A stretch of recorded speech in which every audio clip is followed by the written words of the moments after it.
Consistency will get you farther than anything else. Yes. If you set out a training plan you can only maintain for 6 weeks and then you think you'll hold on to that for the next 6 years, you won't. No. But if you chip away at it and you make a repeatable cycle, now it's just part of your day. I'm training for the end state. I'm training for the end state. Why do you do that? Because it makes me better at that. You're trying to engineer yourself to become a combat machine. Yes. Your body is made of flesh and blood, so you have to attend to the fact that it is limited in its adaptive capability. Like the North Star is combat robot. You're down here with mushy humans, and you gotta kind of take little stabs at it and come back. Yep. Stab it, it'll come back. Stab it and come back. And over weeks, months, and years, you get to a level where you're like substantially closer to like cyborg level. It's building up to it. It's building the tolerance. And a lot of the stuff we do in work is incline weighted treadmill walks. You'd put on your kit, you'd slap on a gun, you'd slink behind you, and you'd watch ESPN and walk on an incline trying to get ready for Afghanistan. Hey folks, Dr. Mike here for RP Strength. And today I'm joined in our super brand new amazing studio. As Scott's video guy says, don't touch anything. So I'm just kind of sitting here awkwardly. I'm joined by DJ Shipley. DJ, what's up, man? Really stoked to be here, dude. Thank you so much for having me. Stop. Place is beautiful. Gym's badass. And he said everything we paid him to say. DJ, who are you? Tell us a quick blurb about who you are. And then I'll tell the folks listening why we're talking to you. I'm DJ Shipley. I am a husband, a father, retired Navy SEAL, and a knowledge transfer specialist. Co-founder and co-CEO of GBRS Group. You like how I'm repping your merch? Like, sure, dude. Appreciate that. You bet. I'll take payment after as usual. Yep. Navy SEAL. Retired Navy SEAL. Medically retired. How long were you in the service for in total? 17 years. So from 2002 to 2019. Is this where like you sit in an office building and then you do workouts and you tell people you're a SEAL, or did you see some combat? A little bit of combat. A little bit here and there. No. Folks, he's being very polite. He saw combat for a longer time than I've seen non-combat. So we wanted to bring DJ in for a few reasons. One, he's just cool. Also, ultimate dad bod energy. We're in. Yeah. But we're here to talk about an intersection of some of the stuff that you specialize in, DJ, and the fitness world, which I guess is what we do on this channel. I was always trying to get this to go into the OF direction, but my body's ugly, and so is my face. And so people told me that just keep talking about sports science and just stop taking your clothes off, especially the clothes that reveal, well, you know what. So now here I am talking to folks like you, and we're going to talk about, I think, 3 things today. We're going to talk about myself as a sports scientist and a Brazilian Jiu-Jitsu practitioner, you as super commando, and your specialty now, your career now is training folks for tactical applications, which means going into really difficult situations and dealing with them. Combat situations, fire rescue, that sort of thing. And we're going to talk about the idea that some folks in this space, let's just call them on average, basically like police officers, who regularly see physical engagements in their, I was going to say deployment, that's not what it is, on their beat. Is that like a 1980s term? Yeah. It's just my beat. Some of them are training really well. A lot of them are training very, very, trying to be polite, in a way that's very lacking, in a way that leaves a lot to be desired. So what you and I are going to talk through is the core philosophy of modern kind of local combat doctrine, how that works, what implications it has, and then on the back end, what does that mean for how police officers who are in the street dealing with perps, how should they be training their physical bodies and their skill set for that eventuality? And it's not like hypothetical eventuality, it happens day to day. How can you do all the training you need in order to become so good at that you're really putting your best foot forward? So we'll talk about that. After that, we'll talk a little bit about, you've been, what's the colloquial term, downrange? Is that what they call it? And what does that mean? What does downrange mean? Just downrange. Like if you're on a flat range and I'm going to go forward to the firing line, it's downrange. Yeah, where bullets are flying. Yeah. And so you've been deployed to combat a whole crap load of times.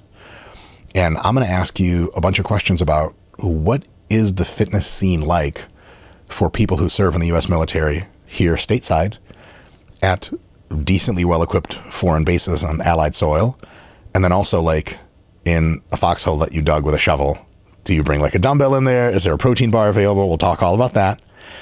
And then we'll talk about some mindset stuff, because you're a bit of a mindset specialist. And specifically, the mindset stuff I have to ask you is going to be kind of like, what are the good and not so good mindsets that you take into various stages of your combat training? Beginning, starting to catch some wind under your sails, and then that real perilous time where you think you know things, but maybe you could be doing better. Big mindset stuff. Mm-hmm. That all good with you? Absolutely. Yahoo. All right. Looking forward to it. All right. So what tactical training should look like? Regular police, SWAT, fire rescues on there, and absolutely every single person who plans on holding a weapon in any military force on Earth. This is the very top line of what they should be doing. And how can we possibly recommend, you and I, what people should be doing? We have to start kind of, I don't want to say first principles, but we have to start with, what is it that we're actually doing in combat? And yes, we are treating police interactions with perpetrators as combat, because hopefully they're not combat. But what you train for is to be ready for when shit goes as far south as possibly it can, versus like, oh, this will just be a nice person and I'll get their cat out of the tree and shake their hand. So this is kind of this area of combat doctrine as I understand it. I'm a total dilettante. I never went to school for this. It's just all make-believe nonsense. I'm a nerd. I watch a lot of YouTube. This is it. So what we're training for in tactical combat training, please correct me if I'm wrong at any point. Feel free to embellish at any point. Sure. We are looking for just a few things. The ability to defend against resistance.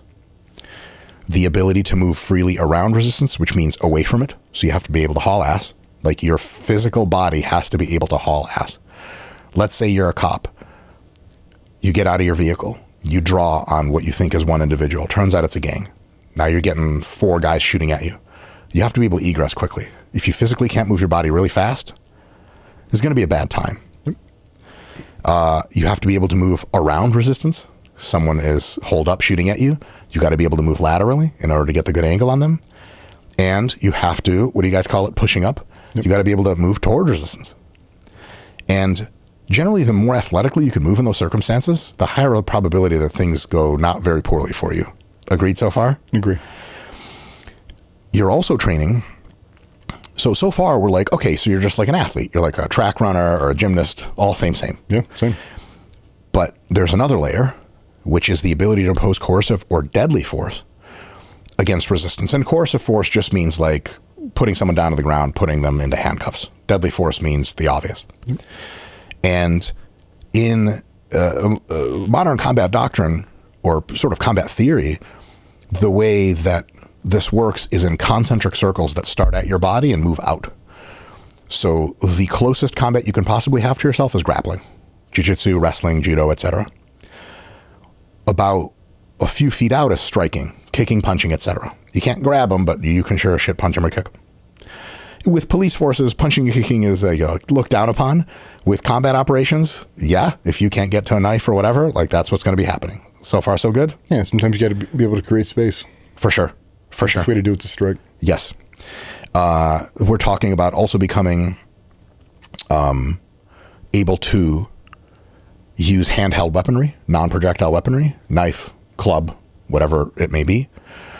You have projectile weaponry, tasers, handguns for police, everything for everyone else. And you have to be able to coordinate with teams. It's probably one of the biggest weapons you have as a human who is in a really difficult situation, as a police officer, as a military person. It's not just you.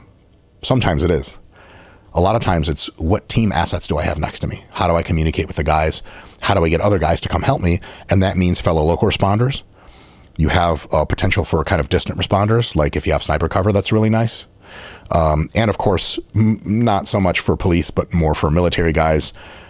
You call into weapons platform operators, vehicles, armor, aircraft, drones, because it's not just an army of one.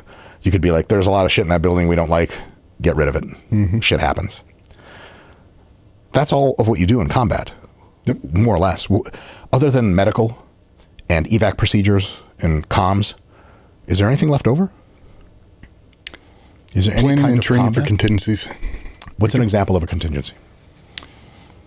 We'll say you're doing a helicopter insertion and you have 2 to make 1, meaning you're planning on 2 birds, one if one gets shot down. You still continue mission. What do? Land a second helo, offload everybody who's still able to go? Do you have to bring in a backup aircraft to pull those guys out? All those things have to go. If it's a vehicle operation, the exact same thing as a bump plan. So if vehicle 3 goes down, all those, half the vehicles are going to vehicle 4, half the packs are going to vehicle 2. Sure. Be able to rep all those out so they happen automatically. Sure. Because if not, you got 65 guys on the ground, they hit an IED, now work it out. If you haven't planned and rehearsed all that, it's not going to be cleaning. It is absolute chaos because now you don't know the external threats. Sure. Now you get hit an IED and now people start shooting at you. Now solve the problem. Sure. If you don't know, the driver, the passenger, and the turret gunner are all going to vehicle 2 if anything happens. If everybody doesn't know that, there's a huge gap and it ain't going to get better when they start shooting at you. Right, 100%. You got to be able to solve it quick. 100%. Beautiful. Okay. So we add that in. Is there a police equivalent of that? I suppose there is. Yeah, there is. Responses for backup and contingency operations for anything else. Sure. If you're doing an assault and one guy goes down primary entry, what do they typically do? They typically pull back. Yes. Like, not going to be a hard assault. They're not going to keep advancing forward. Right. But you have to know that if you don't know it and one guy rushes in, you've committed this entire assault force now to this. Yes. Because you didn't know the proper steps. Yeah, you're like, Bob, come back. Too late now, you got to follow him in. Now you've committed the entire force. You can't just do one of these. Like, it's good. We never really liked Bob. Anyway. Yeah. What is the, well, I'm not going to say this word. It's the C word they use in Australia and the UK all the time. I love that word. Bob's a C word. Bob's a C word. Hard T. Hard T, which is real bad. Yeah. So for all of these demands, we have a few different types of training that can make us better at them. And this is kind of cool because we have all these demands, and the next layer of shit I'm going to talk about, confirm with you, of course, please correct anything I say that's wrong, is going to be a smaller list. Because it turns out that a lot of the stuff that you have to do is attended to by one type of training can attend to 3 different kinds of things. Mm-hmm. So we're already seeing a consolidation. And then we'll have another consolidation after this. So be like, okay, in the real world, how do I really train? Because I'm about to list a lot of stuff. And then some folks listening could be like, okay, so I'm a police officer. I have administrative duties. I have patrol duties, like my actual job. And you're telling me that I have to train all of this stuff you're about to say on top of that? And what I'm going to say is sort of, but a lot of it gets condensed into something that actually doesn't take a trillion years to do. So training types.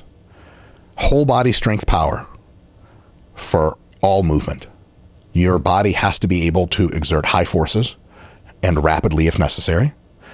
And it has to be able to do this with single or multiple efforts all the way to endurance. So not only do you have to be able to pull a suspect down on the ground really hard, you also have to kind of half sprint towards a guy you didn't get and chase him down and everything in between. Yep. And whole body strength and power training and whole body endurance training, just 2 kinds of training, kind of cover almost all the things you need to do as far as with your human body. There's a little bit more to that because then there's the locomotion side. So you do some kind of locomotion training, which means typically my preference as a sports scientist is with gear weight plus. You want to stay close to your total gear weight that you would have on average, but on the high end. Why?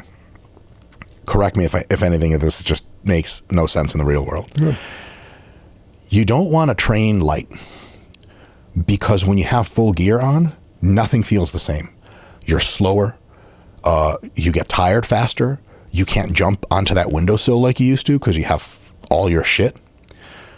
But if you train with you're like, all right, sweet. What's a typical, well, it's typical, it's tough because it's mission dependent.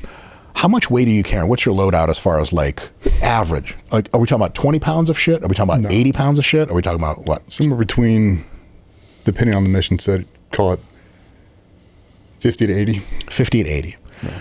So what I would say is a lot of your training for locomotion training, which I'll get into exactly what that means in a second, you should be training on average with 80 to 100 pounds of gear weight. That does mean putting extra shit. And obviously when you're training, you just wear one of those, a ton of companies make excellent weight vests. Yep. You can put, all kinds of weights in them.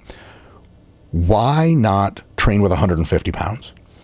Because then the movement you're doing is so much slower that it no longer has specificity to that application. And when you go with actual gear in combat, you're like fucking Sonic the Hedgehog, and you're like, I didn't train for this. I'm getting to places way faster, and my transitions aren't the same. It also beats the living shit out of your joints. So you have to be concerned with like, okay, I'm not going to strap a barbell to myself and 225 and then do all the tactical drilling. Mm-hmm. But at the same time, so you want to stay close to that typical gear weight, but a little bit on the high end so that you're training in a chronic worst case scenario. The most gear on me possible with the most demanding physical tasks, such that when you've emptied half your clips already and lost something off of yourself and you have to move from building to building to building, you're running and you're like, holy shit, this is easy. Ideally, you want to think actual combat engagements are easier than your training in a physical sense. Obviously, the mental side is totally different. Correct? Any of that off base? No, I mean, so I agree and disagree to a certain extent. I agree, absolutely. Loading heavy, it makes you better when you decrease load is on you. But if those guys are gearing that up, say you're on deployment and you're doing that same thing 7 days a week, by the time you come home, you're so zapped. So a lot of it, it's building up to it. It's building the tolerance. And a lot of the stuff we do in work is incline weighted treadmill walks. You'd put on your kit, you'd slap on a gun, you'd slink behind you, and you'd watch ESPN and walk on an incline trying to get ready for Afghanistan. You'd still sprint, you do weight vest on and all of that kind of stuff, but because guys have so many different types of injuries, a lot of lower body, a lot of shoulders, a lot of this, it's training for the actual event itself with leaving a little bit in reserve, but understand what your true threshold is, because a lot of people, they only train slick. And now when you throw on that weight vest, they don't have the reps in it. Now it feels foreign, and especially as it translates to CQB, not just your proprioception, but just your overall body awareness. How far is that pouch sticking out? How far is this buttstock sticking out? If you're not training in that, I'll go to collapse my sector and I'll grind the back of my plate carrier against this wall and I'll make so much noise. I can never get those decimals back in real life. Yes. So I like it for that aspect, being super comfortable in your gear. That's your work suit, man. Yes. That's your business attire. It should fit you exactly to you, your exact specifications. Shoulder mobility, I've got to move my pouch up 1 molly space. Yes. Do all of those things. Yeah. And then we do the same thing like when we grapple. Like they used to bring in BJ Penn, those guys in the back, and they'd grapple in plate carriers. Like get used to that. You ever had a 200-pound dude lay on top of you, have plates on? Yeah, that sucks. It's uncomfortable, dude. So basically the advice is, yes, do all that stuff, slightly overweighted, but if you're training a lot and you're new to it, you gotta do a lot of stuff light and then some stuff heavier and work up into it. Build into a repeatable cadence, and that's the one thing I try to tell everybody, consistency will get you farther than anything else. Yes. If you set out a training plan you can only maintain for 6 weeks, and then you think you'll hold on to that for the next 6 years, you won't. No. But if you chip away at it and you make a repeatable cycle where you don't know it's no different than waking up and brushing your teeth. Now it's just part of your day. I'm training for the end state. I'm training for the end state. Why do you do that? Because it makes me better at that. Yep. Why do you do that mindset drill? Because it makes me better at that. Yes. If everything is for that same objective, you can justify it really, really easy. Same thing with recovery and everything else. Yes. Like, why are you taking a break? Because I need my optimal physical presence to do that job. Yes. I am taking a day off because of that. Ego hasn't entered the equation yet, and I wonder why. Not yet. Nothing to do with it, really. Like you're trying to engineer yourself to become a combat machine. Yes. And the combat machine has several demands. Your body is made of flesh and blood, so you have to attend to the fact that it is limited in its adaptive capability. And you basically have to, like the North Star is combat robot. You're down here with mushy humans, and you got to kind of take little stabs at it and come back. Yep. Stab it, it'll come back. Stab it and come back. And over weeks, months, and years, you get to a level where you're like substantially closer to like cyborg level. Because there's such a physical taxation nobody ever talks about, and really what you're trying to do is optimize your bandwidth. Processing information is the hardest thing to do. It's extremely hard to do when your heart rate's at 190. You can't breathe. You can't climb up 1 more flight of stairs, but you still have to go up 10 more flights and then make it a really high-level executive decision at the very top. Taxation can't be ignored. You're so exhausted, you don't give a fuck. Like, just shoot me and get this thing over with. Yes. And that's how people get. It's like, think about walking with 80 pounds of shit on for 4.5 hours, 3 points of contact in Afghanistan. Yeah, now hit the house. Now process all these women and kids and all these fighters and all this other stuff. All this information's running through. And if your physical preparation hasn't been done, it's going to collapse on itself. Yes. So that's why we train that, is because it gives me the bandwidth to process all the other information that doesn't have a physical component. So you're in such good shape that you're not limited by your physicality anymore. And now you're just like, wow, this is a Tuesday. I can process all the executive stuff I need to. Awesome. And then so locomotion just occurs in a few different types. There's people saying, okay, training for locomotion, it must be all kinds of different kind of shit. I have to be a fucking circus performer. There's rapid locomotion, which is like running really quickly, jumping onto stuff. Sustained locomotion, which is basically either rucking or just jogging. There's navigating obstacles, you got to get used to getting through some obstacles with your gear. It's going to happen in real life. And you should be training at least to some extent on moving external loads, moving obstacles, moving humans, moving weapon systems, so on and so forth. If you don't have experience dragging a human, it sucks a lot worse than it looks. Like 185 pound barbell, you can grab it and run with that motherfucker. 185 pound person, you're like, but he's so low on the ground. And you try to pull him and you're like, oh, friction's a physical force. And he's not helping me because he's passed out. Yep. This is all bad news. So you got to get some of that kind of work. So far, so good? Yep.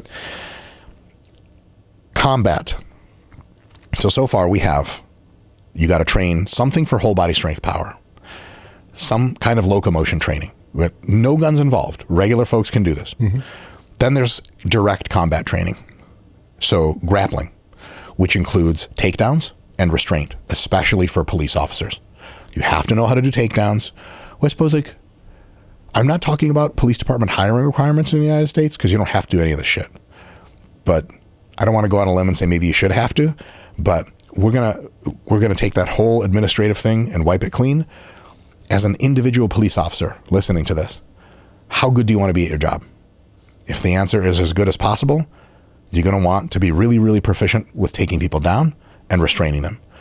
Mostly because if you can't take down a suspect that's really giving you a lot of problems and you can't restrain them, there are only a few contingencies you have. One is deploy taser. Those don't work as well in real life nearly as people expect. No. It's also, as soon as you deploy your taser on one person, you can't deal with anybody else.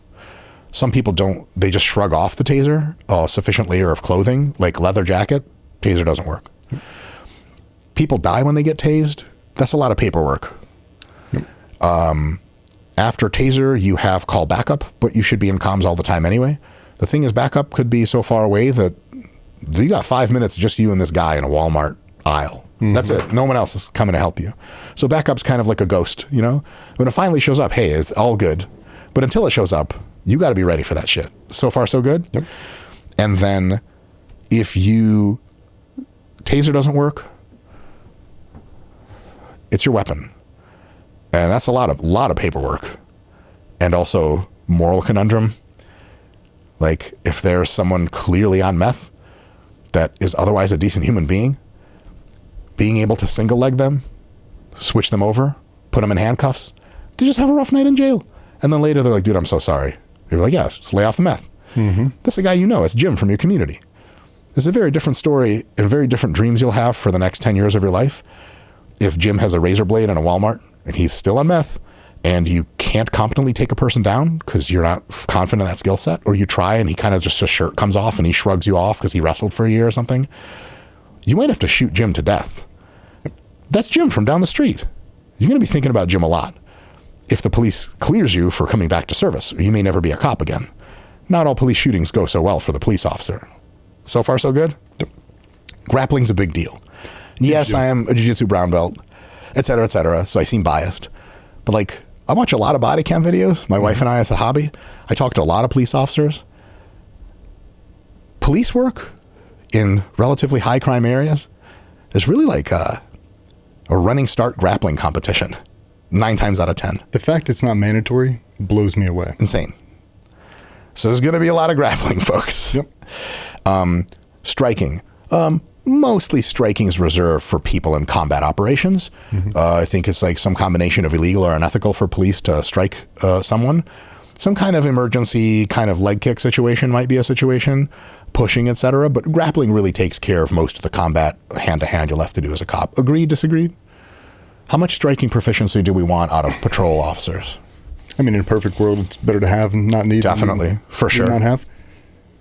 I don't know all the laws and legalities you have to go to, but I know for creating space, strikes definitely work, kicks definitely work, push kicks definitely work. And if they don't have them, and a lot of people, they think they'll elevate up to a certain standard to be able to perform it.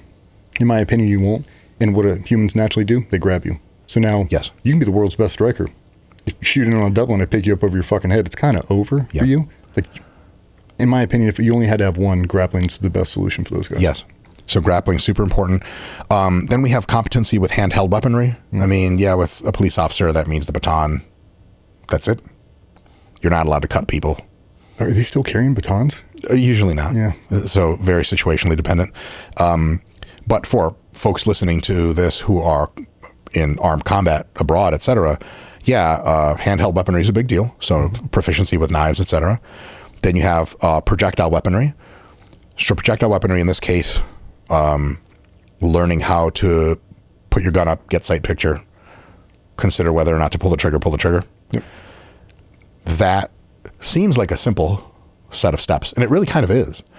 But unless you've practiced it to an absurd degree, when there's a screaming meth mom with one titty hanging out and no teeth running at you like this, and she's got a knife, shit better be real smooth. Better be.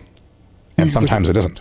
You look at everything else. You've had to run 300 meters up to this house. You've had to take down a dude in the front yard. Now you bust into the house, and now all this. The physical taxation can't be ignored. If you haven't done all that, say you were even successful, you're not a trained grappler. You basically just muscled through this thing. Think about how exhausted that dude is. You're going to take 12 steps on the front porch, open up the front door, now make a decision. Now she's charging at you. Is it a cell phone in her hand or is it a knife? It's hard to tell. You're trying to process so much information. Now you're not comfortable getting that draw stroke, producing that weapon with a master grip, breaking your shots clean.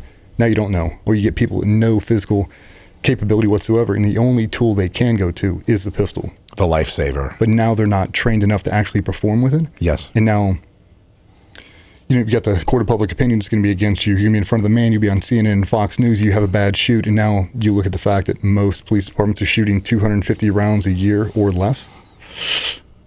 250 bullets out of the gun total per year. Depending on who you talk to, that's probably high for a lot of people. A lot of police officers have to do a call it once a quarter. So 4 times a year, they'll actually shoot. And those tests, in my opinion, aren't very hard.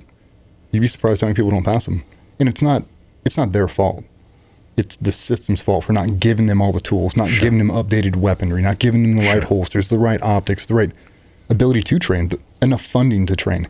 They get X amount of rounds per department. And if you blow through it on training, there's no more ammo to train for a year, 2 years. You don't know. So they're constantly using a reserve. It's like you're dying of thirst in a Sahara desert. You got one canteen, they're just trying to ration it. It's like, I hate that for them. There's no good way out of that. There isn't. But then I've seen such a weird disparity between certain departments. You get there and they have every tool imaginable. They've got dedicated gyms and personnel and mental performance coaches. I mean, they have everything to them. And when you see the team, you look at me like, that's a team I want to come save me. I mean, and there's tons of those teams around the country. You just don't get to hear about them a lot. And it's the ones in between that don't get any funding. But the reality is all the same. A cop running the beat in Biloxi, Mississippi, going up against a barricaded shooter is no different. If you have a Green Beret on, if you're a Navy SEAL, or you're some cop or some SWAT team dude, it's the same thing. It's an armed adversary. It's the same thing. Their processing is the exact same as yours. They're just better at it because that's all they do. That's their end state. They're training for that one specific incident where it's going to be a barricaded shooter. You are training to never get to that situation. Just part of the culture. For some of the people, it's like if they fostered that in, like we're doing BJJ Tuesday, Wednesday, Thursday, every week we're bringing in a guy. This is what we're going to do, 1 hour a day. Dude, you start to feel more confident. Chest comes up, chin up. Like I can process more information because I know I can physically handle myself. It's like that's what I want for those people. And so same thing with projectile weaponry, tasers, handguns.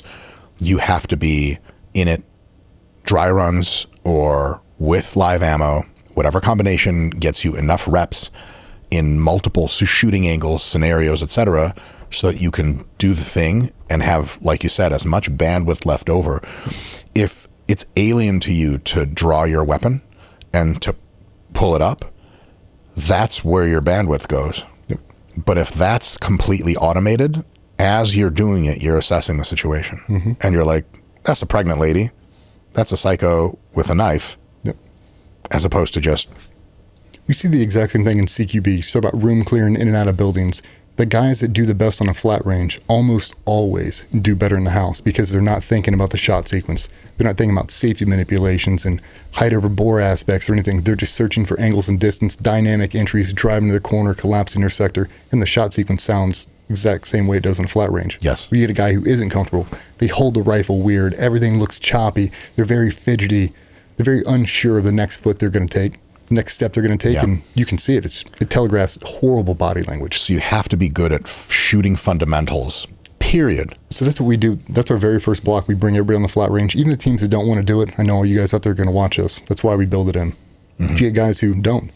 And then you really get to see, because our standards aren't hard, but they're based on CQB and processing information. And when they get through them, everybody gets so much better. And now we go to CQB, everything's smooth. Yeah. Because now you can see it. Like, if you build the foundation on the flat range, you build it in the gym, you build in your mindset components, your foundation's so solid, it can withstand all the other duress you're going to stack on top of it. Yeah. Your foundation's weak, you'll crumble. There's a gentleman I'm a big fanboy of named Bob Keller, former Delta, long time. He said something super baffling where he was like, yeah, as soon as I got into Delta, I was getting ready to train like Tom Cruise shit, rappelling off of shit, driving backwards in cars with a minigun out the window. He's like, they just like took us to the range and completely broke down our basic shooting skills and rebuilt them up over months. And he's like, what the hell? But then he's like, okay. It turns out that your basic competency with shooting is like 80% of what you bring to any other strange scenario. Mm-hmm. You being an insanely competent range shooter to CQB, to firefights out in the forest. They're like, but for a few nuances, they're solid. Yeah. But if you don't know how to pull your weapon up, sight picture, etc., if that part's tough for you, the forest just makes it 10 times tougher. And that Absolutely. Very basic thing you have to rely on is just not there for you.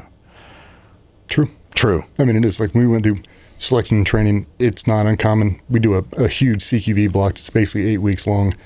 And we get down there on day one, and it's dry pistol entries. Mm-hmm. 2-man entries. And you do this whole build-up. And then every day on a flat range, you're shooting somewhere between 2,000 and 2,500 rounds per weapon system every single day. Just a little bit more than the average police officer gets to shoot there. But then they maintain that all the way through. So you have shooting coaches, that's all you do. And there's no whiz-bang drill. And that's what I tell the guys when we come out to train. If you think What's a whiz-bang drill?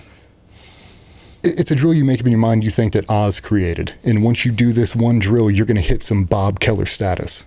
There isn't. There's just the foundations that are done at a super high level, regardless of whatever terrain you have to navigate, whatever pouch you have to navigate. The foundations and the baseline average is so high, it can withstand all the other bullshit.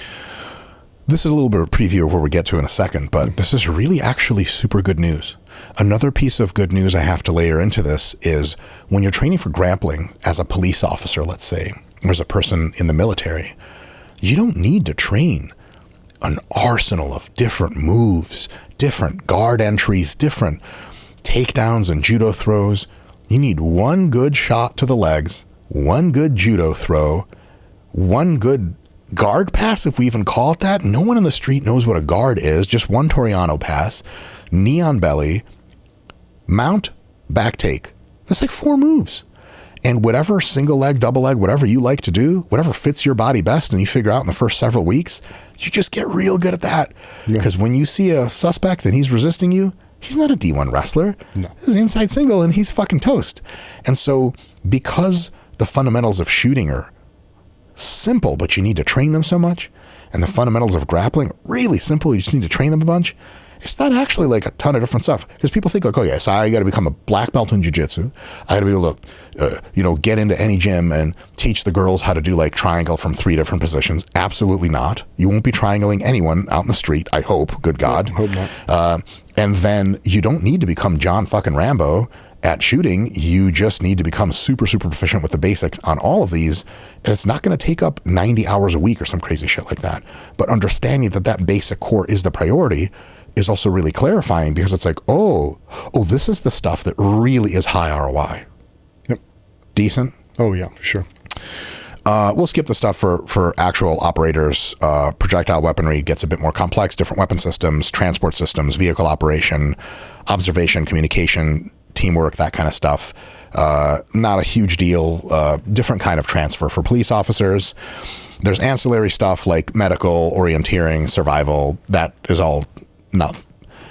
Police officers are trained in that stuff, and it's good to refresh that stuff. But here specifically, we're talking about combat. And it seems like there's a lot of stuff. And there's not that much, because we have a couple of high ROI ways to train, which kibosh like all of those categories, with a number of hours in the week that almost every police officer can manage to do in their literal spare time. But before we get to that, let's answer the question of why you should go the extra mile. Let's say I'm a cop. Been working the same beat for a few years. I clock in, I clock out. Maybe I lift weights too in my own spare time because I'm just trying to be jacked.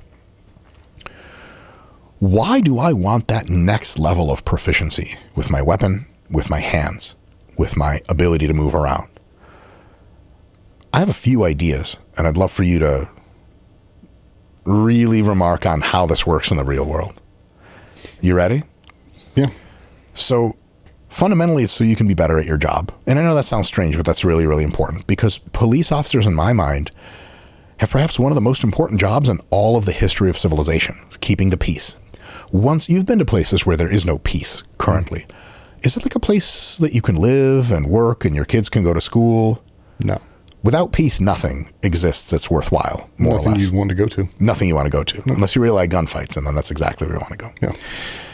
So police officers have arguably one of the most important jobs there is. Agree. And getting better at the job does a couple of really, really awesome things for them. First, it increases their survivability. Most people aren't trying to die on their job. If you can be like, hey, tomorrow, Jim, you want to die or do you want to live? You'd be like, what the hell? Get out of my face. Of course I want to live. Okay. How many hours of training did you do last month for close quarters combat and grappling proficiency?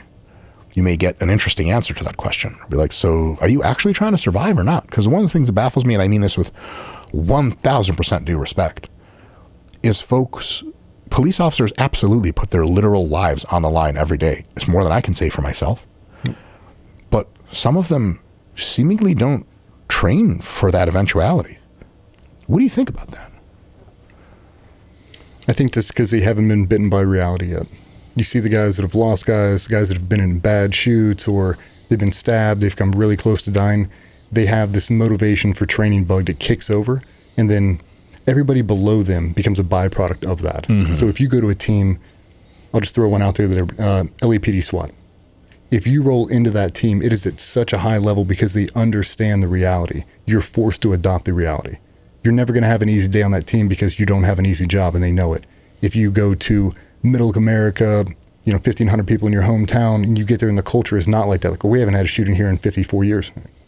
That doesn't mean it's not going to happen. Why do you put a gun on every day when you go to work then? That's my question with him. If you put it on and there was no threat, why do you put it on? Yeah. Why don't you just walk around with a flashlight? It's a dangerous job, and right now you're limiting your options. Yes. Like not being a professional. And then the other aspect is it doesn't create confidence in the family. Like when we talked about it last night, like when your wife meets the whole department, she should see the people in the department and go, oh, I feel so much better about you getting these sketchy calls at 2:30 in the morning because these are the dudes that are backing you up. Like, okay. And then it motivates the next generation to want to be you. Yeah. Like when I grew up, everybody wanted to be a cop. Mm-hmm. A cop, a fireman, the Marine with the pull-up bars. Like that's what people want to be. And there's a huge physical aspect. They don't send some fat cop to local high school to do recruiting. That'd be weird. It would be weird. They don't send there are no fat Marines, right? Like those are the guys on a pull-up bar.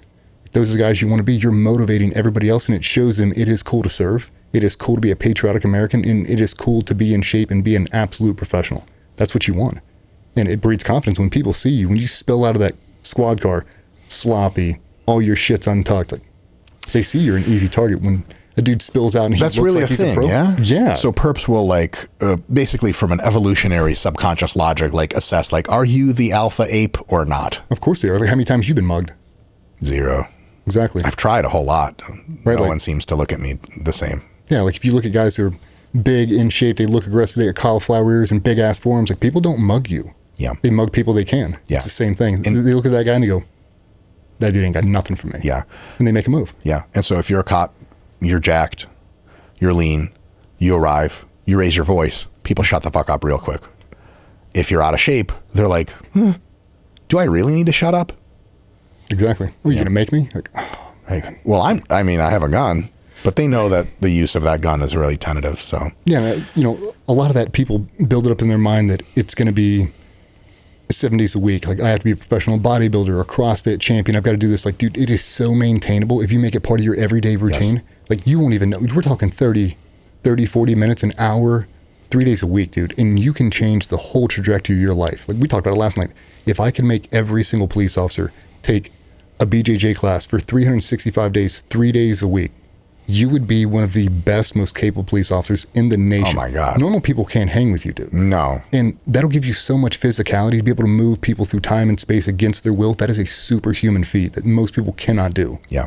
Like, that's what you should be able to do. I don't know why they don't issue you guys capes once you graduate the academy. Like, you should. They're asking you to do superhuman things, but they're not giving you the resources to be successful. It drives me crazy. Yeah. Because now I respect them so much more now that I'm out and I get to see what they're up against. I see the lack of training and funding and assets. My God, if the leadership brass knew what you guys were actually having to do, if they truly gave a shit, they wouldn't let you do it. They'd give you more assets. They'd go, we're not doing this right now. We're building these guys a gym. We're getting a BJJ coach in here. Like, we're going to give these guys every tool to be successful, because ultimately, when you have a bad shoot, looks bad on the entire city, the mayor comes down, senators are up in arms. And there's a dead human being. Yeah. Who could have just had like a really rough day and not been mentally well. Doesn't mean he's an evil person, but now he's dead. Or worse, you get a guy who doesn't have the confidence to pull a pistol when he really should, and they get ran down by a dude with a box cutter, and they kill him. Yeah. It's like, why did that happen? Yeah. Didn't have the physicality to get away. Wasn't confident enough in his weapon systems and producing him from whatever holster he has, and now he's dead. Yeah. Like, I don't want that either, man. It's like, you got to be the hybrid. He's dead. The cop is dead in this case. Your team survivability is worse if you're not in really good shape and know your shit, because the team relies on you. You got a partner, you and your partner step out of the squad car. It's you two against the world. If you're both tip-top shape, your partner has a higher chance of surviving. If you suck, you're a liability to your partner. You might not want to do any of this shit. You look your partner in the face and he's like, you got my back when shit goes down? You're like, yeah, but I haven't been training for this shit. That's kind of weird. It is. You're not carrying equal weight. Yes. It's 50-50. If there's two of us, you got 50% of this problem, and so do I. Yeah. Everything you can't carry, now I have to. It's more taxation on me, and it's not fair. Yes. The other one is, if you are super well combat trained, there's a lower chance you'll have to escalate to lethal force. Because if I can grapple you to the ground, no problem. I don't have to draw my pistol on you. I don't even have to take you that seriously. You can be 3 inches in front of me talking shit to me and be like, oh, it's all right. This can go down real quick. But if you don't have that proficiency, you're trying to create distance and you're trying to draw, and not all situations have to be resolved with pistol deployment. Because again, on the rosy, lovey-dovey side of perspective, you might kill a human being as somebody's son, somebody's daughter, somebody who had a trajectory after jail that could have been great. On the other side, that's a lot of paperwork to do, and a lot of you not being a cop anymore, or a lot of your name getting to the media, and then you have to move to like Montana or something, because just regular people will be like, oh, you're that guy that killed that dude. You're like, holy shit. So I don't think anyone's really interested in killing someone in combat as a police officer. No. It's the thing you want the least. No. And if you have no arsenal behind your pistol, there's just ones and zeros out there, man. You're either drawing or you got nothing. That's a bad deal. Yeah, there's nothing in between. There's no escalation. Right. Taser, sort of. Again, very conditional. Yeah, dude. It's so much easier to be able to escalate or de-escalate. Yes. You come in at a 10, it's like, now I'm back at a 7. Now I just hover. Yeah. It's like, is she really going to do anything with that boiling water right now? Is she really going to charge me? We're at 26 feet right now. Yeah. I've got hand on pistol already. I don't have to draw it. Yeah. I don't have to put finger on trigger. Like, I already know I can process information. Now I'm looking at everything else. Yep. I'm trying to talk her down, nice, soothing, Barry White voice. It's okay, honey. Just chill, be calm. If not, your voice raises, her voice raises. Now you're trying to pitch match. It's like, now you're screaming at each other. You're only getting more amped up. Yep. Bad Don't news. want that. Yeah. Fewer bystanders and victims get hurt. It turns out bullets continue to travel out of your gun, even though they didn't hit the intended target, or they passed through the intended target and hit someone else. Like, you're at a Walmart and there's a situation where someone's rushing you. There's people behind you. You draw. You can grapple. Yep. Different story. And you always have the right to self-defense, and some people need to be shot. And the Army's famous for saying this. It's written in their doctrine. The body's an acceptable bullet trap. But you have to hit the body. Yes. If you miss, those things they're going through Lay's potato chips 500 yards until they smack someone's going to stop it. And hopefully it's not a kid. Yep. But you hear about it all the time. Yep. Shoot throughs, it goes wrong.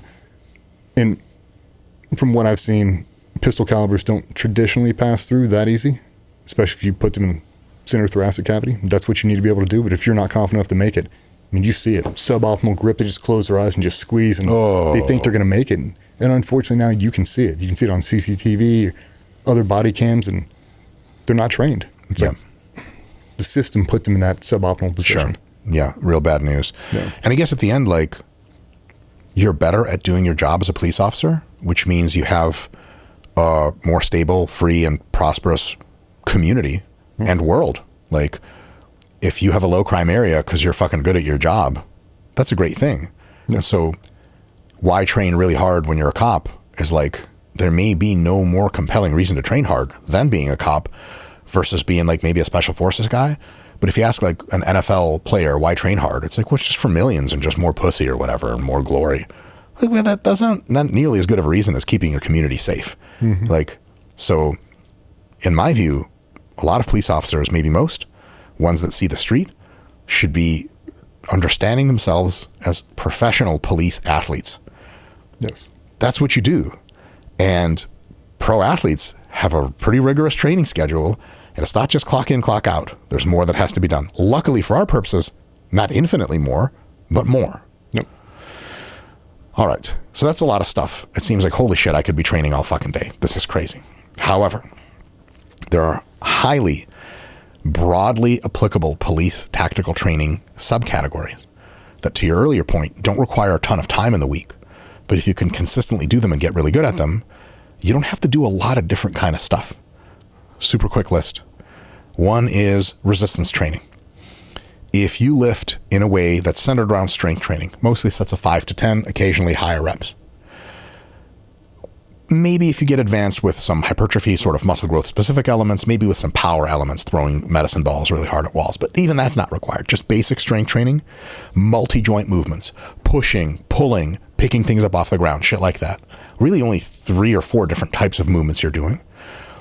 2 to 4 times per week in most cases that you have to train like that. And it's an hour or less each time. Probably if you do them quickly, because that builds endurance too. So we check 2 boxes.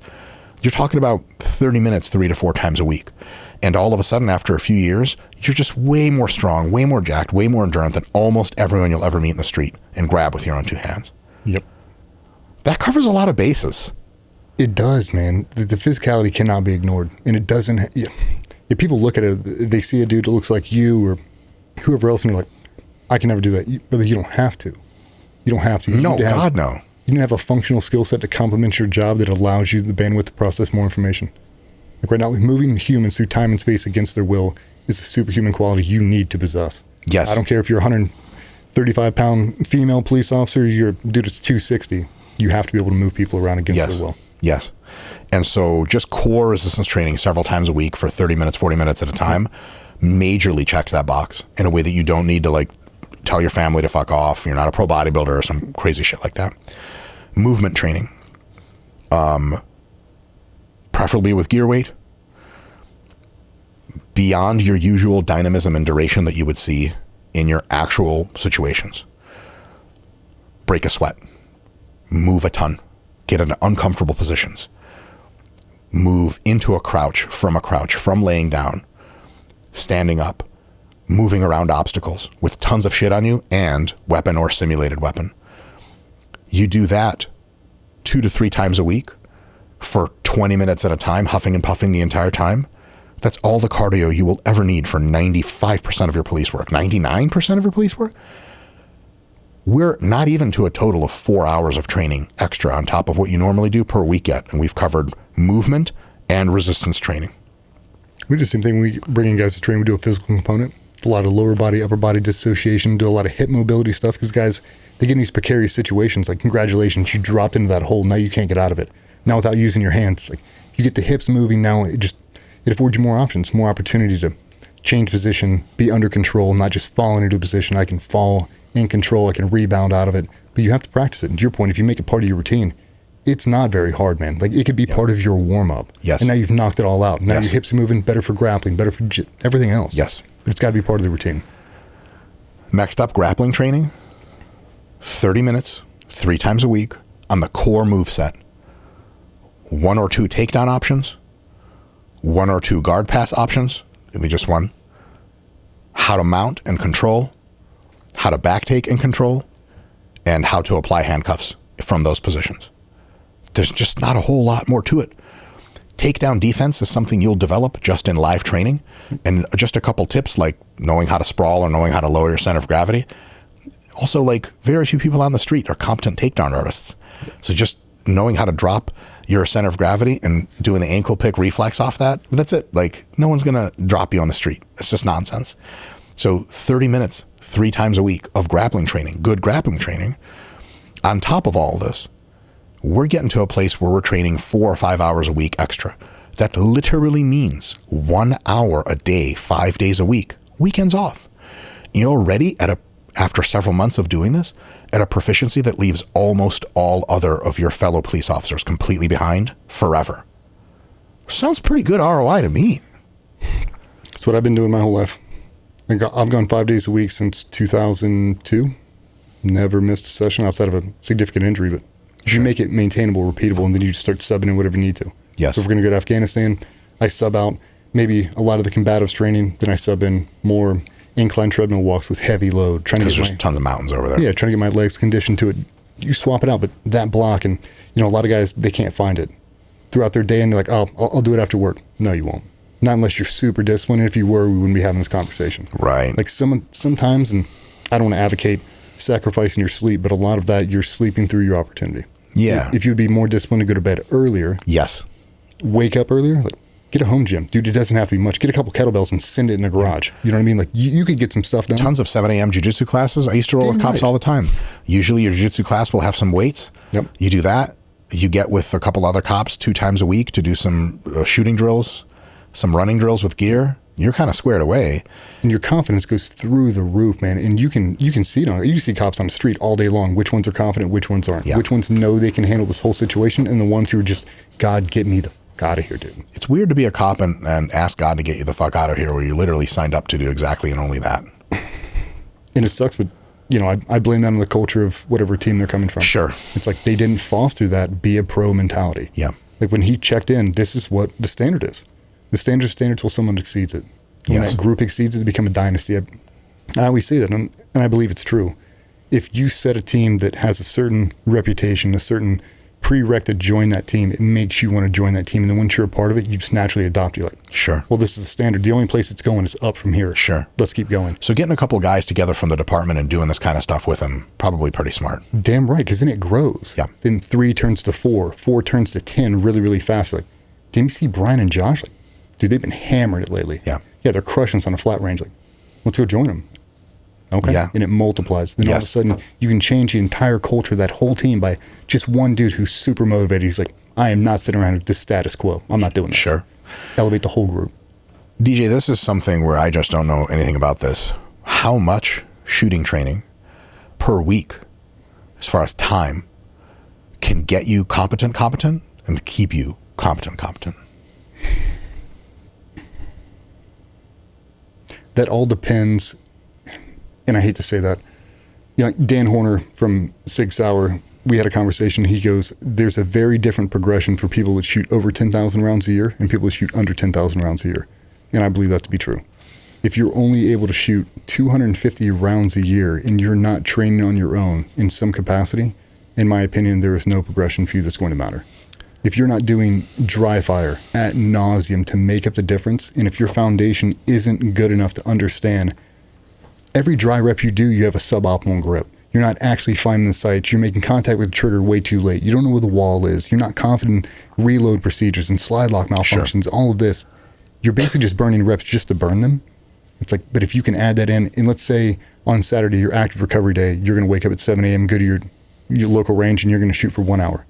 If you did that every other week, you'd be exponentially better than everybody else on the force. That's it. And if you could just build, we're not talking about like 4 days a week. You got to be there for an hour. That's not realistic. They got court, they got all this other shit they have to do, and I understand that. But a lot of guys, they want to find a hobby, and I tell those dudes, if you want to be a pro, it's probably not the time to learn how to golf. Yeah. That doesn't make you better at your job. And I get it's downtime, mental decompression. I get all that. But if I had the opportunity to train an hour on Saturday or go hit golf balls at a driving range, brother, I'm going to the range. Yeah, 100%. But if you're not going to the gym, you better be doing something for the optimal end state. Sure. Because you have to save people's lives. Sure. I'd say the flat range is more important than hitting golf balls. So 2 times a week for 30 minutes at a time, putting rounds on target is going to take most people and get them to a place where, with already basic firearm training. If you add in that in supplemental dry fire, like really understanding the weapons transitions and being comfortable, when that pistol comes in your hand, does it feel like a pistol should? If you pick it up and it feels like a 4x4, it feels foreign to you, you're never going to be able to perform with it. Yeah. So we select guns that base it off hand size. Line them all up, blindfold you, all the guns are clear, and say stop when you find a pistol. And they'll typically stop at like a 2011 platform, a Glock 17, a 320, something of a bigger frame. And when they put both hands on it, that's what I thought a pistol would feel like. Let's go shoot it. Yeah. And pick the one you shoot the best. And for a lot of these guys, they don't have that repetition. They don't have that mind-muscle connection with their firearm. And when they grab it, like, it doesn't feel right in my hand because you don't use it enough, dude. Sure. If you're burning, say you did 10 draw strokes every single morning, you put it on before you leave the house, clear and safe. I'm going to do 10 draw strokes. 10 perfect draw strokes and holster it. Over the course of 2 months, you'd be so much better, dude. If you're actually picking up the dot, you're picking up the sight, making contact with the trigger, all the fundamentals in alignment. Once you build up that cadence, like, I can do 10 dry strokes in less than 60 seconds. Let's do that. Yeah. That's a big deal. It is, man. That's where that pistol's coming from. It's not coming out of the trunk of your car. It's coming from your holster. Yeah. It's burning that, and now you feel so much better. Now when you go to the flat range, you don't have to worry about bumbling through a draw stroke. Have I defeated my bail? Whatever my secondary retention system is, it'll just naturally happen. That's half of it. Just getting the pistol out with a master grip and driving it forward. If you can get that, you're halfway there. That's really good news. So far, here's like what a typical week could look like for a police officer that wants to do some extra to become really good in their spare time.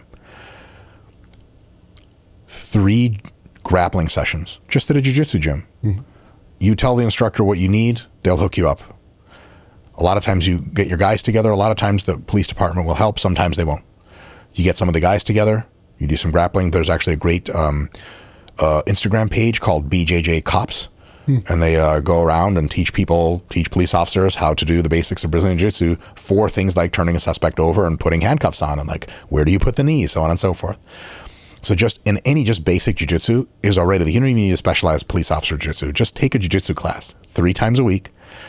The good thing is the live rolling will get you so much strength training and cardio. It's already half checkboxing those. So 3 jiu-jitsu sessions a week, that's 1 hour total. 3 hours total so far for the week, 1 hour each. 2 weight training sessions, half an hour each. Compound movements, rows, squats, pull-ups, pull-downs, presses, with very minimal rest, circuit style. You're getting crazy cardio, you're getting jacked, you're getting lean, all the good things, crazy movement competency, strong, etc. If that's just 30 to 45 minutes twice a week, you get crazy gains, and you have 30 to 15 to 30 minutes each one of those sessions, either before or after. Put on a weight vest and do some movement. Do sprint intervals, do jog intervals, jump over obstacles, go from lying to crouching to standing to jumping to running and back a few times in a circle, stuff like that. With a weight vest, maybe with your sidearm and everything, with your uniform on. Doesn't have to be, because you'll get used to that, no problem. You're already taking care of everything except for one thing, and that's shooting. And you basically said like morning practice and also maybe 2 sessions twice a week, half an hour each, or even 1 hour session a week at the range, putting down some serious gunfire. In my head, that adds up to a total of 6 hours per week. And it doesn't have to be every week. Most weeks you get like 3 or 4 total hours. Mm-hmm. Some weeks you get 7 or 8. On average, you get 4 to 6 hours per week. Per week. That's an hour extra per day that elevates you from person who has badge and uniform and does their job to person who's really starting to get real good at the shit beyond the level normally expected from a police officer. Yeah. That's reasonable, right? In my opinion, it is. Like, I don't know why you couldn't make that time watch sessions of Game of Thrones that are longer than that. The whole, like, I don't have an hour to train bullshit is a fucking categorical lie. We've been dealing in sports for forever. That's just, your life is architected poorly. And to be completely honest, if your life outside of police work is so busy that you can't get yourself to that police officer plus status, you need to file for retirement, because you're going out there and endangering yourself. Your family's going to suffer when you croak, and everyone else around you, because you're like, well, yeah, they got to drive the kids to fucking kindergarten or soccer practice. Like, dope. what do you do for your real job? Like, actually, my job is to confront people who want to kill me and those around them regularly. Like, oh, okay. But you're too busy to train for that because, like, violin practice is at 5 and you got to drive the girls over. They're like, well, yeah, like, can you say that again with a straight face and make it make sense to me? Am I off my rocker here because I don't do tactical shit? Is this just... No. And, people get stuck into that. It's not going to happen to me. I was the same way. What? Yeah. Like, by what force of God will it not happen? You're literally the person who they send when everyone else is like, ooh, I don't want to be. Like some guy with a knife yelling and stabbing a dumpster. They don't call me. They don't call you. They call the police. It's your job literally to go exactly to that guy. It won't happen to me. It's like, I can hope that it won't happen to me because I live in a nice neighborhood. I lock my doors when I'm in the hood, whatever the fuck, right? Maybe I'll hope. Now, I still prepare for no goddamn good reason because I'm an egotistical idiot. And, well, you have a whole history of preparing for something much more intense. So you're over-prepared. But, like, if that's your job, and you're predictably going into shitty situations, DJ, is there, like, a way you can steel man the idea of it won't happen to me? Or is it just as unreasonable as it sounds coming out of your mouth? Judging from the people I've had interactions with, it's of no fault of their own. They've never seen it. So just imagine you went to combat. We'll say you did 10 rotations to Iraq and you've never seen anyone get hurt. You've never seen an IED happen. You've never hit one. No one's ever been shot. There's no Purple Hearts in your entire unit and you're going out night after night after night. And every time you do, you're coming against nice Afghanis or Iraqis. No weapons, no IEDs, no S-vest. And you've done that for 9 years over and over and over. And they keep telling you. Eventually you lose motivation. You're like, I get it, dude. I get it, but I've done this so many times and it's not happened. What are the fucking chances it's going to happen tonight? Slim to none. Sure. And that's the mindset they end up adopting. Like, sure, it ain't going to happen. And the moment it does, they have this frantic look on their eyes. It looks like Snatch when the window comes down, the shotgun comes out. You make a funny face and you just react. And like, I never thought it was going to happen. That's the reality, dude. It's not reality till it happens to you. If you just understand that every time you go out, this could be the last time you ever suit up again. Yes. Tell yourself that every single day. This could be the last time I ever do it. Am I as prepared if I never had another day? If you woke up on Monday morning and they were like, you're never allowed to train again. Everything you have at this moment is the only thing you'll have for the rest of your career. Would you be satisfied? Me Hopefully personally, your luck continues. Like me personally, I'm like, I've exhausted all resources. Yeah. And if you can't say that to yourself, that gives you a level of confidence cannot be ignored. Yeah. It's like I've exhausted everything to be as good as I can at this one thing because that craft fucking deserves it. Yeah. Or worst case, I put in an hour a day, Monday through Friday, extra on top of my work duties to be that like super cop. Okay, I'm not a Navy SEAL. I'm not training 5 hours a day on top of my work. Fine. But if you can't put in an hour on top of everything else, you sit down and figure out what you really want. Or you just get stabbed in the throat on CCTV camera. Or you get the famous quote, I die for my kids. I die for my kids. Would you live for them? Ooh, that's tougher. It is. Living requires effort. Would you rather be capable and survive and do a 25-year career and then retire, white picket fence, house on the bay, and now your kids come over with their grandkids? You want to live a long, happy life? You better exhaust some serious resources right now, but it doesn't have to be so monumental. You're not training to win the Boston Marathon. No. Exponential growth over a long period of time that's repeatable in your process. Like by the end of a 20-year career, you've maintained something. You could do that same routine and just adopt something different. Yes. So your 1 hour a day of fitness training for police work is something that isn't extra to you anymore. It's extra to people who are in your department and they're like, that guy's crazy. He's a fitness junkie, or he thinks this is Mogadishu, but it's suburban Boston. That to that person, that's extra. But to you, it's just what happens. It's just your life. And once it's your life, well, it is a part of your schedule. Can you imagine, let's say a very not understanding wife being like, can you make it to Kelsey's, recital tonight? You're like, oh, sorry, honey. The guys and I are grappling. We do it every Tuesday night at 5 p.m. as soon as I get off work. And what is she going to say? She's like, oh, do you have to? No. I'm going to let a homeless person slit my throat on CCTV camera so that you can watch it in the courtroom and never sleep again. Is that what you want? She'd be like, whoa, hold on. What? No, of course not. We're like, oh, that's right. This is my job, though. Unfortunately, that is the reality. A lot of external factors come into it, and that's why they don't do it. And we talked about it before. Men are sacrificial by nature. They'll sacrifice themselves for everybody else. Before you know it, you couldn't sketch me the inside of your gym right now. Like, you haven't seen the inside of it in 5 years. That's why you look like that.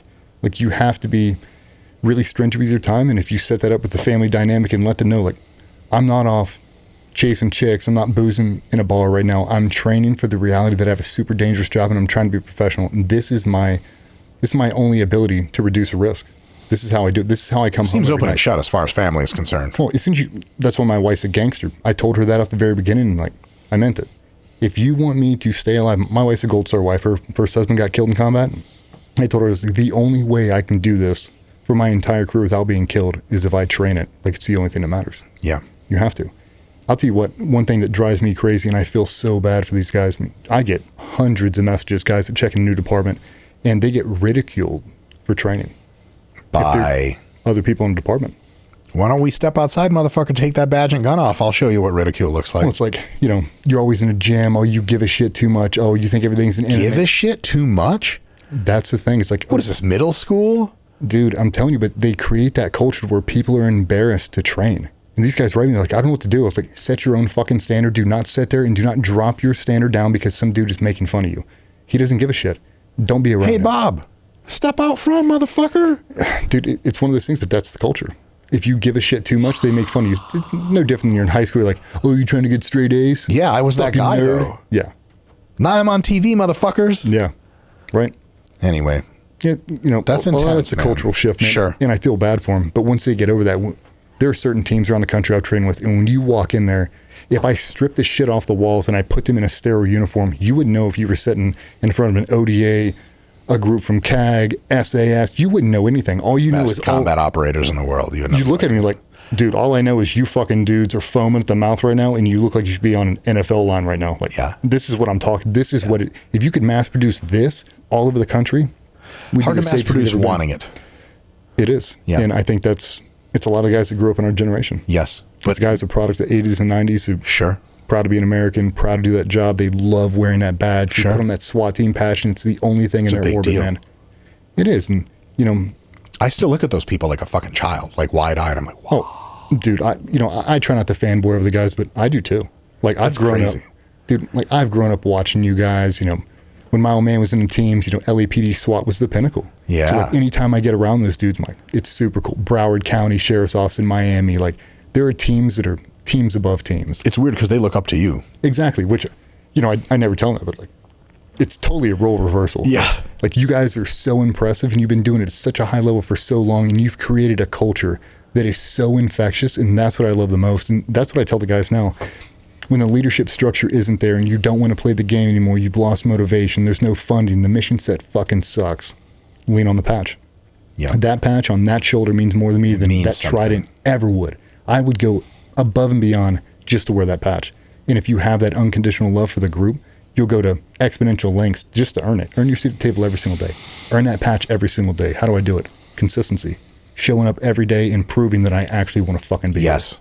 And we're here to tell you, and just did over the course of however the fuck long that conversation took, that it just really takes an hour per day extra 5 days a week, and you're already in such money compared to where you were before. You are, man. You don't have to quit your marriage or whatever. You don't have to do 6 hours after work. It's an hour a day, bro. Yep. In my opinion, it's better to knock it out first thing in the morning, because if not, you get stuck in cord, you get this, you get that. Totally. It's like, if you think you're one of those guys that's going to clock out at 5 p.m. and you'll hit it before you go home, you won't. You'll get stuck in ballet recital and Spanish class and all this other shit. Yep. Sacrifice a little bit of your sleep, have enough discipline to go to bed early. Yes. Get your recovery window, wake up and send it, dude. Yeah. Well, if you train really hard, by the time 8 p.m. hits, you're falling asleep on the couch anyway. Problem solved. Yeah. You're out. All right. That was awesome. Switching gears a little bit. Cool. How do you guys, I was going to say you people, but that's apparently politically incorrect. Yeah, you can do it. Okay. How do, let's just say folks in special operations, when you're here at home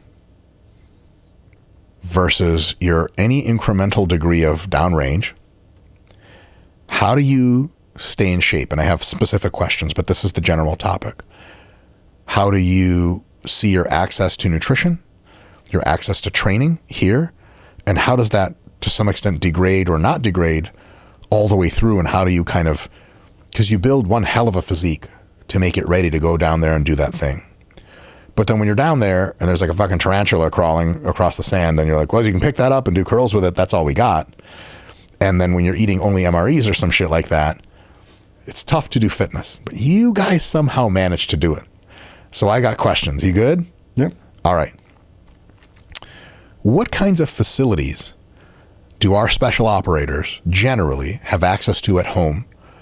And what kind of freedom / encouragement / support from command do they have to build up their bodies to be all like Jocko-esque? Like, is there a really good weight training facility on base? Is it like, well, there's nothing on base, but you got free memberships to 10 other gyms around town? At the commissary or whatever, at the, what do you guys call it, mess hall or whatever? Yeah, chow hall. Chow hall. Is there like decent options with high protein available, and or are you allowed to get your own supplements, or do they provide supplements? Tell us a story about just at home for special operators. What is the fitness scene looking like? And I assume most of the guys partake. Mm-hmm. It's changed over the last 20 years, but I will say when I first came in, it was the Encyclopedia of Bodybuilding with Arnold Schwarzenegger. Taking supplemental protein, creatine, the Fizz Fuel, Explode, that whole thing. Basically, everything was bodybuilding, and then you did the job to get the functional aspect of it. Sure. Still long distance run. We do group PT and all that kind of stuff, and then it kind of changed. Jim Jones came on scene, trained guys from 300. CrossFit went really big, and then everybody kind of adopted it simultaneous. I'll say 2009. Like, we really got to lean in on human performance. And I would say every single... to the command, their gym is no different. If you walked into Clemson right now, it's no different. Oh, damn. Hot tubs, cold tubs. They got sensory deprivation tanks. They've got infrared saunas. I mean, Sornex racks as far as the eye can see. Every piece of turf, every single piece of equipment you could ever want, they have it up there. Upstairs, every piece of cardio equipment you could ever want. They've got a fight gym next to it with full-time fight guys 5 days a week. Holy crap. They'll come in on weekends. We've got a chow hall that's connected to that. Got an outdoor turf. I mean, they have every facility you could want. And for whatever reason, we don't have our own pool, which is weird. But you can block off hours. We can go get Navy SEALs don't have their own pool. It's weird. The Army does. Right. I don't know why, but yeah. And everybody has that now.